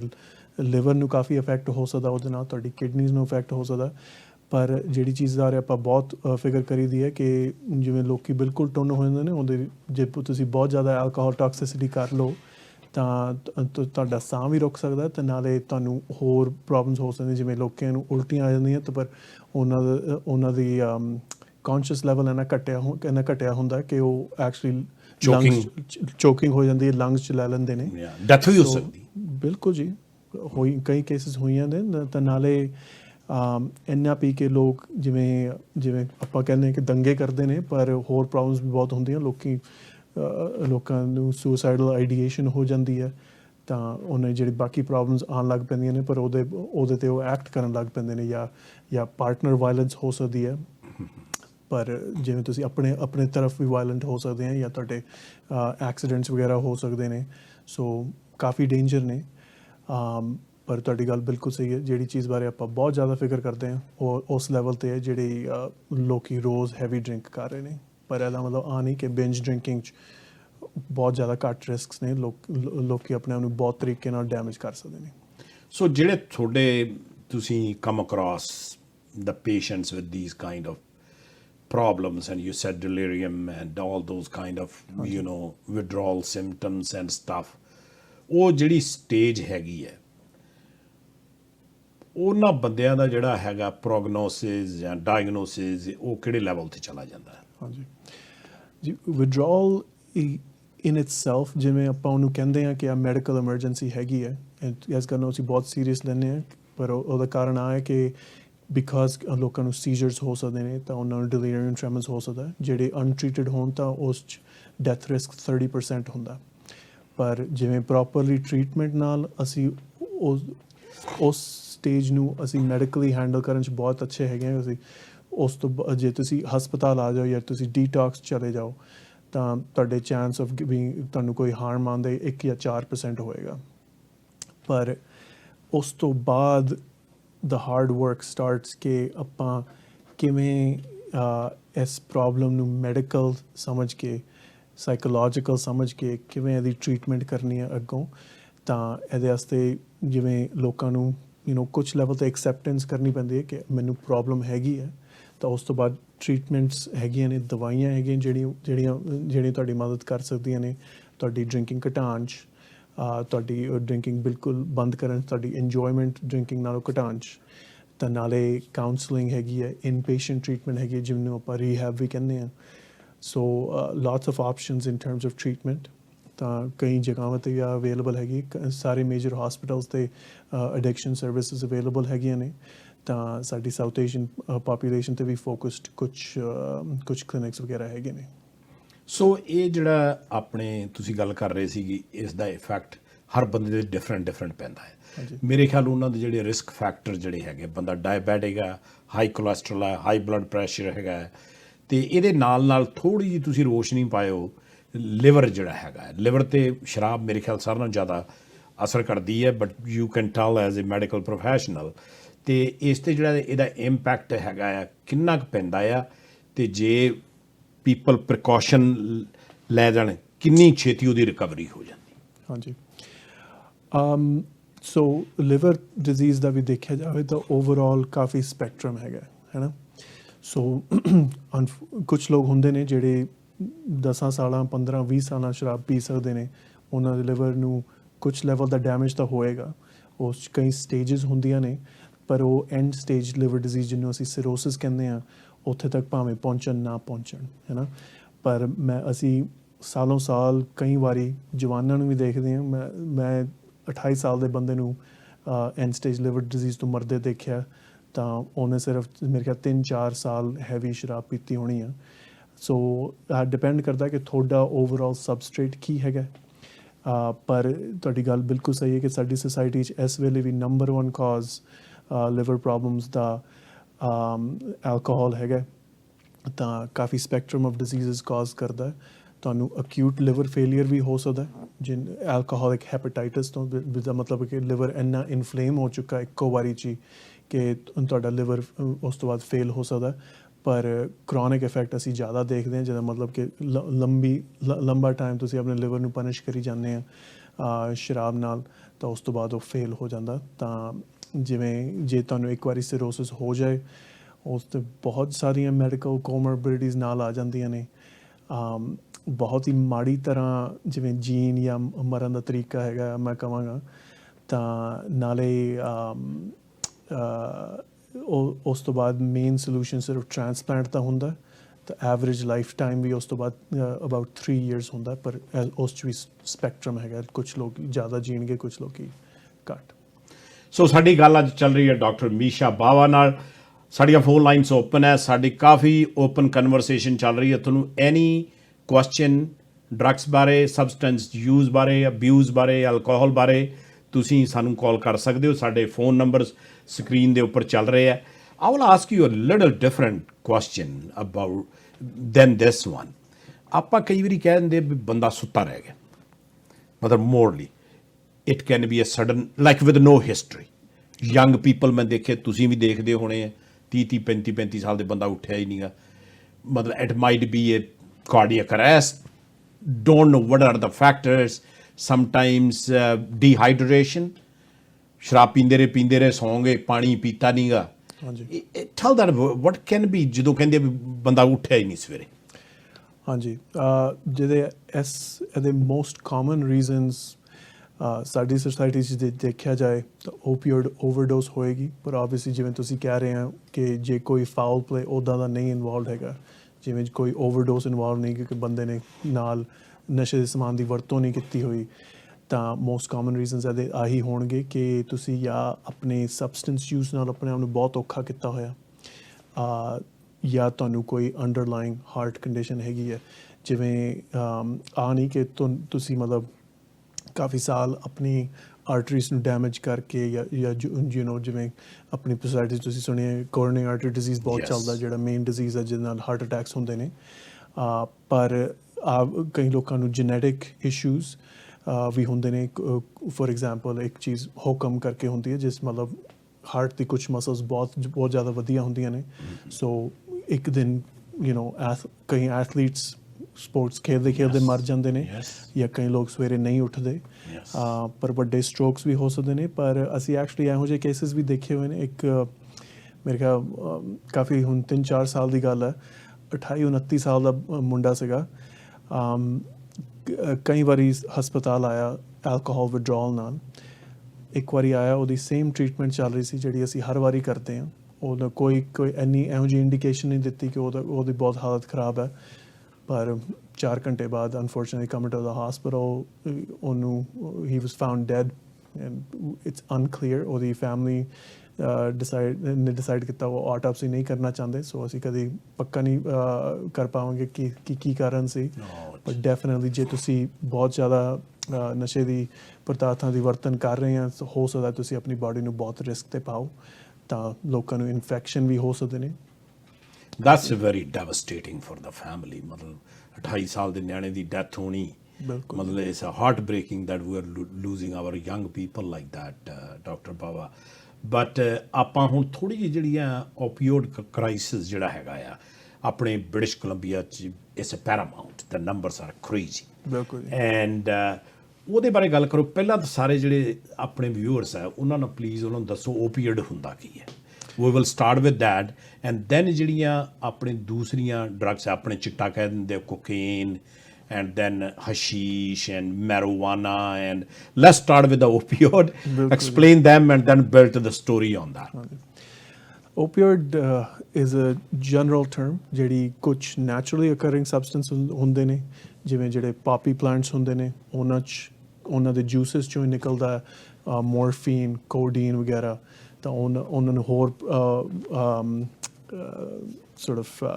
manufacture ਜਿਵੇਂ ਕਹਿ ਲਓ ਕਰਕੇ ਹੈਰੋਇਨ ਵਰਗੀਆਂ ਚੀਜ਼ਾਂ ਬਣਾਈ ਜਾ ਸਕਦੀਆਂ ਜਾਂ ਕੰਪਲੀਟਲੀ ਸਿੰਥੈਟਿਕ ਓਪੀਓਇਡਸ ਵੀ ਹੁੰਦੇ ਨੇ ਜਿਵੇਂ ਫੈਂਟਨਲ ਹੁੰਦੀਆਂ ਤਾਂ ਉਹਦੇ ਕਈ ਪ੍ਰਕਾਰ ਦੇ ਨਾਲੇ ਰਿਲੇਟਡ ਥਿੰਗਸ ਜਿਹੜੇ ਓਪੀਓਇਡ ਰਿਸੈਪਟਰ ਬਾਡੀ 'ਚ ਨੂੰ ਜਾ ਕੇ ਅਟੈਚ ਕਰਦੇ ਨੇ ਸੋ ਉਸੇ ਰਿਸੈਪਟਰ ਨਾਲ ਸਾਡੇ ਇੰਟਰਨਲ ਸਿਸਟਮ ਵੀ ਹੁੰਦਾ ਤਾਂ ਉਹਦੇ ਨਾਲ ਸਾਨੂੰ ਕਈ ਜੋਏ ਯੂਫੋਰੀਆ ਐਨਲਜੀਜ਼ੀਆ ਮਤਲਬ ਕਿ ਯੂਫੋਰੀਆ ਦਾ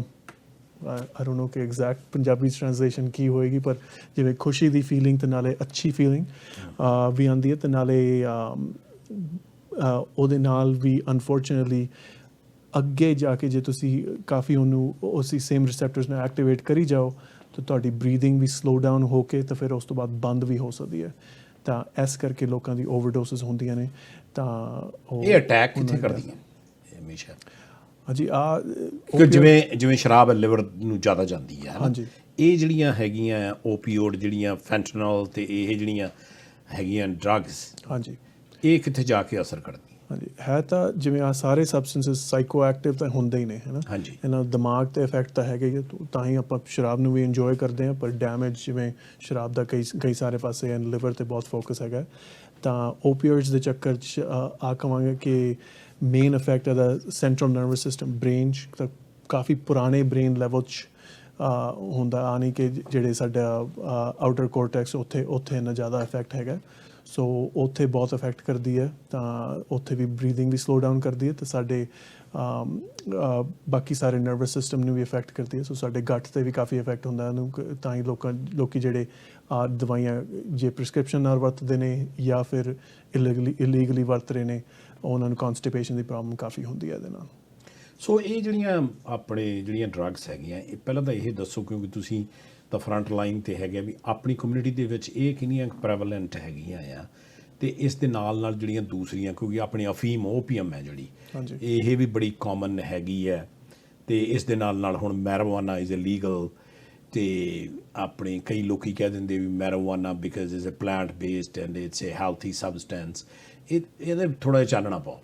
ਹਾਂਜੀ ਜ਼ਰੂਰ ਸੋ ਓਵਰਆਲ ਜਿਵੇਂ ਜੇ ਆਪਾਂ ਕੈਨੇਡੀਅਨ ਸਾਊਥ ਏਸ਼ੀਅਨ ਪਾਪੂਲੇਸ਼ਨ ਦੇਖਿਆ ਜਾਏ ਤਾਂ ਜਿਹੜੇ ਸਾਰੇ ਕੈਨੇਡਾ ਵਾਈਡ ਪਾਪੂਲੇਸ਼ਨਸ ਪ੍ਰੋਬਲਮਸ ਹੈਗੀਆਂ ਨੇ ਐਲਕੋਹਲ ਸਿਗਰਟ ਸਮੋਕਿੰਗ ਐਂਡ ਮੈਰੀਜੁਆਨਾ ਸਭ ਤੋਂ ਵੱਡੀਆਂ ਇਸ਼ੂਜ਼ ਹੈਗੀਆਂ ਨੇ ਪਰ ਸਾਡੀ ਪਾਪੂਲੇਸ਼ਨ 'ਚ ਹੁਣ ਕਾਫੀ ਓਪੀਓਇਡਸ ਦਾ ਫਰਕ ਪੈ ਰਿਹਾ ਸੋ ਇੰਡੀਆ 'ਚ ਜੇ ਦੇਖਿਆ ਜਾਵੇ ਤਾਂ ਜਿਹੜੇ ਲੋਕ ਉੱਥੇ ਸ਼ੁਰੂ ਕਰਦੇ ਨੇ ਜਿਹੜੀ ਕਾਲੀ ਗੋਲੀਆਂ ਵਗੈਰਾ ਲੈਂਦੇ ਨੇ ਓਪੀਅਮ ਵਗੈਰਾ ਦੀਆਂ ਅਫੀਮ ਉਹ ਕੋਡੀਨ ਜਿਹੜੀ ਹੈ ਟਾਲਾਨੋਲ ਇਹਦੇ ਨਾਲ ਬਣਦੀ ਅਫੀਮ ਨਾਲ ਹਾਂਜੀ ਟਾਲਾਨੋਲ ਕਈ ਲੈਵਲ ਹੁੰਦੇ ਨੇ ਜਿਹੜੇ ਵਿਦ ਕੋਡੀਨ ਬਿਲਕੁਲ ਜਿਹੜੀ T3 ਹੈਗੀ ਉਹ ਬਹੁਤ ਕਾਮਨ ਦਵਾਈ ਹੈਗੀ ਜਿਸ ਕਾਫੀ ਕੋਡੀਨ ਹੈਗਾ ਪਰ ਜਿਵੇਂ ਟਾਲਾਨੋਲ ਨੰਬਰ 1 'ਚ ਵੀ ਕੁਝ ਕੋਡੀਨ ਹੁੰਦਾ ਪਰ ਜੇ ਤੁਸੀਂ ਰੈਗੂਲਰ ਸਿਰਫ ਅਸੈਟਾਮਿਨੋਫਨ ਖਰੀਦੋ ਜਿਹੜੀ ਬਿਲਕੁਲ ਰੈਗੂਲਰ ਟਾਲਾਨੋਲ ਉਸ 'ਚ ਜਾਂ ਕੋਈ ਕੋਡੀਨ ਨਹੀਂ ਹੈਗਾ ਜਾਂ ਆਲਮੋਸਟ ਨਨ ਹੈਗਾ ਪਰ ਕਈ ਦਵਾਈਆਂ ਨਾਲ ਜਿਵੇਂ ਤੁਸੀਂ ਸਹੀ ਗੱਲ ਕੀਤੀ ਸਿੰਥੈਟਿਕ ਜਾਂ ਸੈਮੀ ਸਿੰਥੈਟਿਕ ਕੰਬਾਈਨਡ ਵੀ ਹੈਗੇ ਨੇ ਪਰ ਆਹ ਪ੍ਰੋਬਲਮ ਕਾਫੀ ਸਾਡੀ ਸੋਸਾਇਟੀ 'ਚ ਹੁਣ ਵੱਧਦੀ ਜਾ ਰਹੀ ਹੈ ਤਾਂ BC ਐਟ ਲਾਰਜ ਕਾਫੀ ਵੱਧਦੀ ਜਾ ਰਹੀ ਹੈ ਤਾਂ ਲੋਕੀ ਇਹਨਾਂ ਨੂੰ ਕਈ ਲੋਕਾਂ ਦੀ ਸ਼ੁਰੂਆਤ ਵੀ ਅਨਫੋਰਚੂਨੇਟਲੀ ਇੱਦਾਂ ਹੁੰਦੀ ਹੈ ਕਿ ਉਹਨਾਂ ਦਾ ਜਿਵੇਂ ਕੋਈ ਐਕਸੀਡੈਂਟ ਜਾਂ ਹੋਰ ਕੋਈ ਉਹਨਾਂ ਨੂੰ ਹਰਟ ਵਾਲੀ ਗੱਲ ਹੋ ਜਾਂਦੀ ਹੈ ਫਿਰ ਅਸੀਂ ਡਾਕਟਰ ਉਹਨਾਂ ਨੂੰ ਓਪੀਓਇਡਸ ਤੋਂ ਸ਼ੁਰੂ ਕਰ ਦਿੰਦੇ ਨੇ ਤਾਂ ਉਹ ਫਿਰ ਉਸ ਤੋਂ ਬਾਅਦ ਛੱਡ ਨਹੀਂ ਪਾਉਂਦੇ ਉਹਨਾਂ ਨੂੰ ਲੱਤ ਲੱਗ ਜਾਂਦੀ ਹੈ ਅਨਫੋਰਚੂਨੇਟਲੀ ਸੋ ਜਿਹੜਾ ਕਨਸੈਪਸ਼ਨ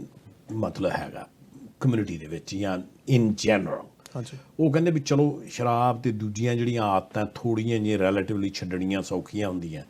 ਪਰ ਜੇ ਕੋਈ ਚਿੱਟੇ ਅਤੇ ਕੋਕੇਨ ਅਤੇ ਇਹਨਾਂ ਚੀਜ਼ਾਂ 'ਤੇ ਲੱਗ ਜਾਏ it's like a very difficult to quit or ਹਾਂਜੀ ਆਈ ਥਿੰਕ ਓਪੀਓਇਡਸ ਬਹੁਤ ਸਪੈਸ਼ਲ ਹੈਗੇ ਨੇ ਕਿਉਂਕਿ ਜੇ ਤੁਸੀਂ ਓਪੀਓਇਡਸ ਛੱਡਦੇ ਆ ਤਾਂ ਤੁਹਾਡੀ ਹਾਲਤ ਬਹੁਤ ਖਰਾਬ ਹੁੰਦੀ ਆ ਤਾਂ ਬਿਨਾਂ ਓਪੀਓਇਡਸ ਨੂੰ ਰਿਪਲੇਸ ਕੀਤੇ ਜਿਵੇਂ ਜਦ ਅਸੀਂ ਵੀ ਮੇਨ ਟਰੀਟਮੈਂਟ ਕਰਦੇ ਹਾਂ ਓਪੀਓਇਡਸ ਦਾ ਅਸੀਂ ਉਹ ਸੇਮ ਚੀਜ਼ਾਂ ਕਰਦੇ ਹਾਂ ਲੋਕਾਂ ਨੂੰ ਭੇਜਦੇ ਹਾਂ ਸੈਂਟਰਸ ਵਗੈਰਾ 'ਚ ਪਰ ਰਿਪਲੇਸਮੈਂਟ ਥੈਰੇਪੀ ਵੀ ਦਿੰਦੇ ਹਾਂ ਜਿਹਨੂੰ ਅਸੀਂ ਓਪੀਓਇਡ ਐਗਨਿਸਟ ਥੈਰੇਪੀ ਕਹਿੰਦੇ ਹਾਂ ਮਤਲਬ ਕਿ ਤੁਸੀਂ ਸ਼ਾਇਦ ਨਾ ਸੁਣਿਆ ਹੋਣਾ ਚੀਜ਼ਾਂ ਜਿਵੇਂ ਮੈਥਾਡੋਨ ਹੁੰਦੀਆਂ ਜਾਂ ਸਬਾਕਸੋਨ ਹੁੰਦੀ ਹੈ ਅੱਜ ਕੱਲ੍ਹ KDN ਤਾਂ ਹੋਰ ਅਦਰ ਆਪਸ਼ਨਸ ਵੀ ਚੱਲਦੀਆਂ ਨੇ ਸੋ ਓਵਰਆਲ ਜੇ ਦੇਖਿਆ ਜਾਵੇ ਇਨ ਟਰਮਸ ਆਫ ਜਿੰਨੇ ਲੋਕ ਟਰਾਈ ਕਰ ਰਹੇ ਨੇ ਸਬਸਟੈਂਸਿਸ ਨੂੰ ਉਹਨਾਂ 'ਚੋਂ ਕਿੰਨੇ ਪਰਸੈਂਟੇਜ ਲੋਕਾਂ ਨੂੰ ਇਸ 'ਚੋਂ ਐਡਿਕਸ਼ਨ ਦੀ ਪ੍ਰੋਬਲਮ ਜਾਂ ਵੱਡੀ ਲੱਤ ਦੀ ਪ੍ਰੋਬਲਮ ਹੋ ਜਾਣੀ ਹੈ ਉਹ ਆਲਮੋਸਟ ਕਈ ਸਬਸਟੈਂਸਿਸ ਸੇਮ ਨੇ ਐਲਕੋਹਲ ਦੀ ਥੋੜ੍ਹੀ ਘੱਟ ਹੈ ਅਰਾਊਂਡ 10% ਸਿਗਰਟਸ ਦੀ ਥੋੜ੍ਹੀ ਜ਼ਿਆਦਾ ਮੇਬੀ 25 to 30%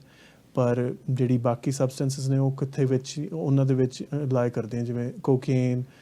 ਹੈਰੋਇਨ ਵਗੈਰਾ ਅਬਾਊਟ 15-20% ਲੋਕ ਜਿਹੜੇ ਉਹਨਾਂ ਨੂੰ ਟਰਾਈ ਕਰਨਗੇ ਉਹਨਾਂ ਦੀ ਲੌਂਗ ਟਰਮ ਲੱਤ ਲੱਗ ਜਾਏਗੀ ਸੋ ਟਰੀਟਮੈਂਟਸ ਪਰ ਜਿਵੇਂ ਜੇ ਤੁਸੀਂ ਕੋਕੇਨ ਛੱਡਣਾ ਚਾਹੁੰਦੇ ਹੋ ਥੋੜ੍ਹੇ ਦਿਨ ਭਾਵੇਂ ਤੁਹਾਡਾ ਮੂਡ ਖਰਾਬ ਰਹੇ ਪਰ ਤੁਸੀਂ ਕਾਫੀ ਕੋਕੇਨ ਨੂੰ ਮਿਸ ਕਰੋ ਪਰ ਜੇ ਤੁਸੀਂ ਓਪੀਓਇਡਸ ਕਾਫੀ ਟਾਈਮ ਵਰਤ ਕੇ ਛੱਡਣਾ ਚਾਹੁੰਦੇ ਹੋ ਤੁਹਾਡੀ ਹਾਲਤ ਬਹੁਤ ਜ਼ਿਆਦਾ ਖਰਾਬ ਹੁੰਦੀ ਹੈ ਤਾਂ ਇਸ ਕਰਕੇ ਉਹਦੇ ਰੀਲੈਪਸ ਰੇਟ 90+% ਹੈਗੇ ਨੇ 95% ਪਲੱਸ ਜੇ ਤੁਸੀਂ ਰਿਪਲੇਸਮੈਂਟ ਥੈਰੇਪੀ ਉਹਦੇ ਨਾਲ ਨਾ ਲਵੋ ਸੋ ਇਸ ਦੇ ਨਾਲ ਨਾਲ ਡਾਕਟਰ ਸਾਹਿਬ ਜਿਹੜੀਆਂ ਇਹ ਆਦਤਾਂ ਹੈਗੀਆਂ ਆ they say moderation is always good idea anything even ਚਾਹ ਰੋਟੀ ਵੀ moderation 'ਚ ਖਾਣੀ ਚਾਹੀਦੀ ਵੈਸੇ ਤਾਂ ਪਰ having said that ਇਹ ਜਿਹੜੀਆਂ ਚੀਜ਼ਾਂ ਹੈਗੀਆਂ opioid crisis ਕਹਿ ਲਓ ਜਾਂ alcohol ਕਹਿ ਲਓ substance abuse ਕਹਿ ਲਓ use ਕਹਿ ਲਓ ਇਹਦੇ ਆਪਣੇ ਸੋਸ਼ਲ ਜਿਹੜਾ ਫੈਬਰਿਕ ਆ ਆਪਣੀ ਸੁਸਾਇਟੀ ਦਾ ਉਸ 'ਤੇ ਕੀ ਫਰਕ ਪੈ ਰਿਹਾ ਉਹਦੇ ਬਾਰੇ ਗੱਲਬਾਤ ਕਰੋ ਮੈਂ ਕਹਾਂਗਾ ਕਿ ਜੀ ਬਹੁਤ ਜ਼ਿਆਦਾ ਫਰਕ ਪੈ ਰਿਹਾ ਹੁਣ ਜਿਵੇਂ ਅਸੀਂ ਸਾਡੀ ਕਾਫੀ ਪਾਪੂਲੇਸ਼ਨ ਇੱਥੇ ਕੈਨੇਡਾ ਆ ਗਈ ਆ ਅਸੀਂ ਸਰੀ 'ਚ ਅਸੀਂ ਮੈਜੋਰਿਟੀ ਪਾਪੂਲੇਸ਼ਨ ਦੇ ਵੀ ਹੈਗੇ ਆ ਤਾਂ ਲੋਕਾਂ ਕੋਲ ਟਾਈਮ ਵੀ ਹੈਗਾ ਤਾਂ ਪੈਸੇ ਵੀ ਹੈਗੇ ਨੇ ਤਾਂ specially in our youth specially ਮੁੰਡਿਆਂ 'ਚ ਆ ਪ੍ਰੋਬਲਮ ਬਹੁਤ ਰਿਲੇਟਿਵਲੀ ਵਧੀ ਜਾ ਰਹੀ ਹੈ ਕਿ ਐਲਕੋਹਲ ਅਬਿਊਜ਼ ਦੀ ਤਾਂ ਓਪੀਓਇਡਸ ਵਰਤਣ ਦੀ ਜਿਹਦੇ ਨਾਲ ਲੋਕਾਂ ਦੇ ਬਹੁਤ ਇਫੈਕਟ ਪੈ ਰਹੇ ਨੇ ਆ ਨਹੀਂ ਹੈਗਾ ਕਿ ਸਾਊਥ ਏਸ਼ੀਅਨ ਪਾਪੂਲੇਸ਼ਨ 'ਚ ਓਵਰਡੋਸ ਨਹੀਂ ਹੋ ਰਹੀਆਂ ਆ ਨਹੀਂ ਹੈਗਾ ਕਿ ਸਾਊਥ ਏਸ਼ੀਅਨ ਪਾਪੂਲੇਸ਼ਨ ਠੀਕ ਜੇ ਹਾਲਤ ਖਰਾਬ ਕਰਕੇ ਹਸਪਤਾਲ ਆਉਂਦੀ ਹੈ ਤਾਂ ਉਹ ਬਿਲਕੁਲ ਠੀਕ ਹੋ ਜਾਂਦੇ ਨੇ ਉਹਨਾਂ ਨੂੰ ਵੀ ਲੌਂਗ ਟਰਮ ਐਲਕੋਹਲ ਦੀ ਪ੍ਰੋਬਲਮਸ ਹੋ ਰਹੀਆਂ ਲਿਵਰ ਡੈਮੇਜ ਦਿਮਾਗ ਦਾ damage even cancers of the gut so ਬਹੁਤ ਪ੍ਰੋਬਲਮਸ ਆ ਰਹੀਆਂ ਨੇ ਤਾਂ ਨਾਲੇ ਜਿਹੜੀ ਸਾਡੀ ਮੇਬੀ ਇੰਡੀਆ 'ਚ ਪਹਿਲਾਂ ਹੋਰ ਸਾਦਗੀ ਵਾਲੀ ਜ਼ਿੰਦਗੀ ਉਹ ਅਸੀਂ ਕਾਫੀ ਲੂਜ਼ ਕਰ ਰਹੇ ਹਾਂ ਇਹਨਾਂ ਸਬਸਟੈਂਸਿਸ ਨੂੰ ਓਵਰਆਲ ਸੋ ਇਸ ਦੇ ਨਾਲ ਜੇ ਆਪਾਂ ਦੇਖਿਆ ਜਾਵੇ ਆਪਾਂ ਚਲੋ ਕਦਰਾਂ ਕੀਮਤਾਂ ਤੋਂ ਆਪਾਂ ਦੂਰ ਹਟ ਕੇ ਜਦੋਂ ਇਸ ਤਰ੍ਹਾਂ ਦੇ ਕੰਮ ਕਰਦੇ ਹਾਂ ਉਹਦਾ ਇੰਪੈਕਟ ਜਿਹੜਾ ਹੈਗਾ ਆ ਫੈਮਿਲੀ ਲਾਈਫ 'ਤੇ ਸਪਾਊਸਲ ਅਬਿਊਜ਼ ਕਹਿ ਲਓ either way and mental health issue is it was prevalent as it is ਪਰ COVID-19 ਕਰਕੇ ਕਿਉਂਕਿ ਲੋਕੀ ਘਰੇ ਨਹੀਂ ਇਕੱਠੇ ਬਹਿੰਦੇ ਸੀ the numbers increased why is that case that the numbers increased in North America especially spousal abuse and mental health issues and ਇਹਨਾਂ ਦਾ ਕੀ ਅਸਰ ਪੈ ਰਿਹਾ ਆਪਣੀ ਸੁਸਾਇਟੀ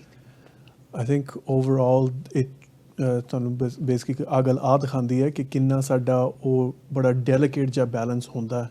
ਜਿਸ 'ਤੇ ਜ਼ਿਆਦਾਤਰ ਲੋਕ ਜੀ ਰਹੇ ਨੇ ਹੈ ਨਾ ਤਾਂ ਉਸ 'ਤੇ ਜੇ ਐਕਸਟਰਾ ਪ੍ਰੈਸ਼ਰ ਪੈ ਜਾਏ ਤਾਂ ਲੋਕਾਂ ਨੂੰ ਇੱਕ ਦੂਸਰੇ ਨਾਲ ਹੁਣ ਇੰਨਾ ਜ਼ਿਆਦਾ ਹੋਰ ਟਾਈਮ ਸਪੈਂਡ ਕਰਨਾ ਪੈ ਰਿਹਾ ਤਾਂ ਹੋਰ ਕਿਤੇ ਜਾ ਨਹੀਂ ਸਕਦੇ ਹੋਰ ਜਿਹੜੀਆਂ ਤੁਸੀਂ ਤੁਹਾਡੀਆਂ ਰੈਗੂਲਰ ਚੀਜ਼ਾਂ ਸੀ ਤੁਸੀਂ ਇੰਜੋਏ ਕਰ ਨਹੀਂ ਸਕਦੇ ਉਸ 'ਤੇ ਰਿਲੇਸ਼ਨਸ਼ਿਪਸ 'ਤੇ ਸਪਾਊਸਲ ਅਬਿਊਜ਼ ਨਾਲ ਤਾਂ ਉਸ 'ਤੇ ਮੈਂਟਲ ਹੈਲਥ 'ਤੇ ਜਿਹੜੇ ਕਿਉਂਕਿ ਅਸੀਂ ਬਾਹਰ ਜਾਂਦੇ ਹਾਂ ਆਪਾਂ ਸਾਨੂੰ ਕੋਈ ਪਰਪਸ ਮਿਲਦਾ ਬਹੁਤ ਇਫੈਕਟ ਹੁੰਦੇ ਨੇ ਤੁਹਾਡੀ ਬਿਲਕੁਲ ਸਹੀ ਗੱਲ ਹੈ ਕਿ ਇਹਦੇ ਰੇਟਸ ਸਾਡੀ ਸੁਸਾਇਟੀ 'ਚ ਆਲਰੇਡੀ ਵੱਧ ਰਹੇ ਸੀ ਤਾਂ COVID-19 ਨੇ ਹੋਰ ਵੀ ਅੱਗੇ ਕਰਤੇ ਨੇ ਬਿਲਕੁਲ ਐਂਡ ਕਿ ਜਿਹੜੇ ਸਬਸਟੈਂਸ ਹੈਗੇ ਨੇ ਉਹ ਵੀ ਬਹੁਤ ਰੋਲ ਪਲੇ ਕਰਦੇ ਨੇ ਕਿਉਂਕਿ ਜਿਵੇਂ ਦੇਖਿਆ ਜਾਏ ਤੇ ਜਿਹੜੇ ਲੋਕਾਂ ਨੂੰ ਮੈਂਟਲ ਹੈਲਥ ਪ੍ਰੋਬਲਮਸ ਹੁੰਦੀਆਂ ਨੇ 80% ਲੋਕਾਂ ਨੂੰ ਕੋਈ ਨਾ ਕੋਈ ਸਬਸਟੈਂਸ ਯੂਜ਼ ਪ੍ਰੋਬਲਮ ਹੁੰਦੀ ਹੈ especially nicotine but alcohol opioids methamphetamines ਜਿਹਨੂੰ ਅਸੀਂ ਕ੍ਰਿਸਟਲ ਮੈਥ ਕਹਿੰਦੇ ਆ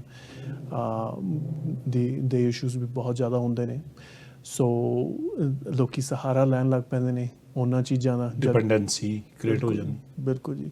ਥੋੜਾ ਸਟ੍ਰੈਸ ਪੈ ਰਿਹਾ ਤਾਂ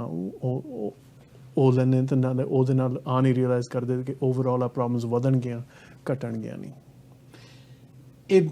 before I ask you the next and last question ਉਹ 4-5 ਮਿੰਟ ਰਹਿ ਗਏ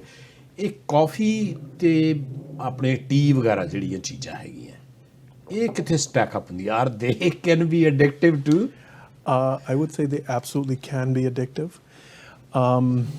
Now, I think overall, ਜਿਹੜੇ ਜ਼ਿਆਦਾਤਰ ਕੈਫੀਨ ਲੋਕ ਵਰਤਦੇ ਨੇ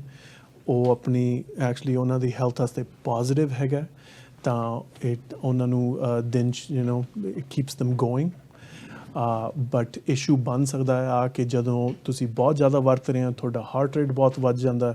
ਤਾਂ ਅਸੀਂ ਹੁਣ ਐਕਚੁਅਲੀ ਕਾਫੀ ਟਾਈਮ ਟੂ ਟਾਈਮ ਕਾਫੀ ਕੇਸਿਸ ਦੇਖਦੇ ਹਾਂ ਇਹੋ ਜਿਹੇ ਜਿਹੜੇ ਲੋਕ ਦਿਨੇ 4-5 ਕਾਫੀ ਦੇ ਕੱਪ ਪੀ ਲੈਣਗੇ ਤੇ ਸ਼ਾਮੀ ਉਹਨਾਂ ਨੂੰ ਕਾਮ ਡਾਊਨ ਕਰਨ ਵਾਸਤੇ ਸ਼ਰਾਬ ਪੀਣੀ ਪੈਂਦੀ ਹੈ ਜਾਂ ਓਪੀਓਇਡਸ ਲੈਣੇ ਪੈਂਦੇ ਨੇ ਜਿਨ੍ਹਾਂ ਨੂੰ ਅਸੀਂ ਡਾਊਨਰ ਟਾਈਪਸ ਆਫ ਸਬਸਟੈਂਸਿਸ ਕਹਿੰਦੇ ਹਾਂ ਤਾਂ ਦੈਟਸ ਪ੍ਰੋਬਲਮੈਟਿਕ ਤਾਂ ਜੇ ਤੁਹਾਨੂੰ ਹੋਰ ਕਾਫੀ ਦਾ ਬਹੁਤ ਜ਼ਿਆਦਾ ਇਫੈਕਟ ਹੋ ਰਿਹਾ ਜਾਂ ਚਾਹ ਦਾ ਬਹੁਤ ਜ਼ਿਆਦਾ ਇਫੈਕਟ ਹੋ ਰਿਹਾ ਸਾਡੀ ਸੋਸਾਇਟੀ ਜਿਹੜਾ ਹੁੰਦਾ that's problematic but I think ਜੇ ਤੁਸੀਂ ਤੁਹਾਨੂੰ ਮਾੜੀ ਜੀ ਹੈਬਿਟ ਹੈਗੀ ਹੈ ਤਾਂ ਤੁਸੀਂ ਮਾਰਨਿੰਗ 'ਚ ਪੀ ਰਹੇ ਹੋ ਜਾਂ 2-3 ਕੱਪ ਮੈਕਸ ਪੀ ਰਹੇ ਹੋ but it's not affecting your sleep and not affecting other substance use it's probably overall a healthier habit than anything else. I think probably as a medical professional moderation is the key. Doesn't always matter sir. what do you do Professor ਸਾਹਿਬ ਬਿਲਕੁਲ ਸਹੀ ਗੱਲ ਕੀਤੀ ਤੁਸੀਂ ਸੋ ਆਪਣੇ ਕੋਲ last 2-3 minute ਹੈ ਤੁਹਾਡੇ final comments ਸਾਡੇ ਵਿਊਅਰਸ ਨਾਲ ਤੁਸੀਂ ਸਾਂਝੇ ਕਰੋ ਬਿਲਕੁਲ ਜੀ ਮੈਂ ਐਡਿਕਸ਼ਨਸ 'ਤੇ ਜ਼ਿਆਦਾ ਫੋਕਸ ਹੈ ਤਾਂ ਮੈਂ ਆਹੀ ਕਹਾਂਗਾ ਲੋਕਾਂ ਨੂੰ ਕਿ ਸਬਸਟੈਂਸ ਯੂਜ਼ ਇੱਕ ਮੈਡੀਕਲ ਪ੍ਰੋਬਲਮ ਹੈਗੀ ਹੈ ਜਿਹਦੇ ਵਾਸਤੇ ਸਾਈਕੋਲੋਜੀਕਲ ਤੇ ਮੈਡੀਕਲ ਹੈਲਪ ਅਵੇਲੇਬਲ ਹੁੰਦੀ ਹੈ ਜੇ ਤੁਸੀਂ ਦੇਖ ਰਹੇ ਕਿ ਤੁਹਾਡੇ ਪਰਿਵਾਰਾਂ 'ਚ ਆ ਪ੍ਰੋਬਲਮ ਹੈ ਜਾਂ ਤੁਹਾਡੇ ਆਪਣੇ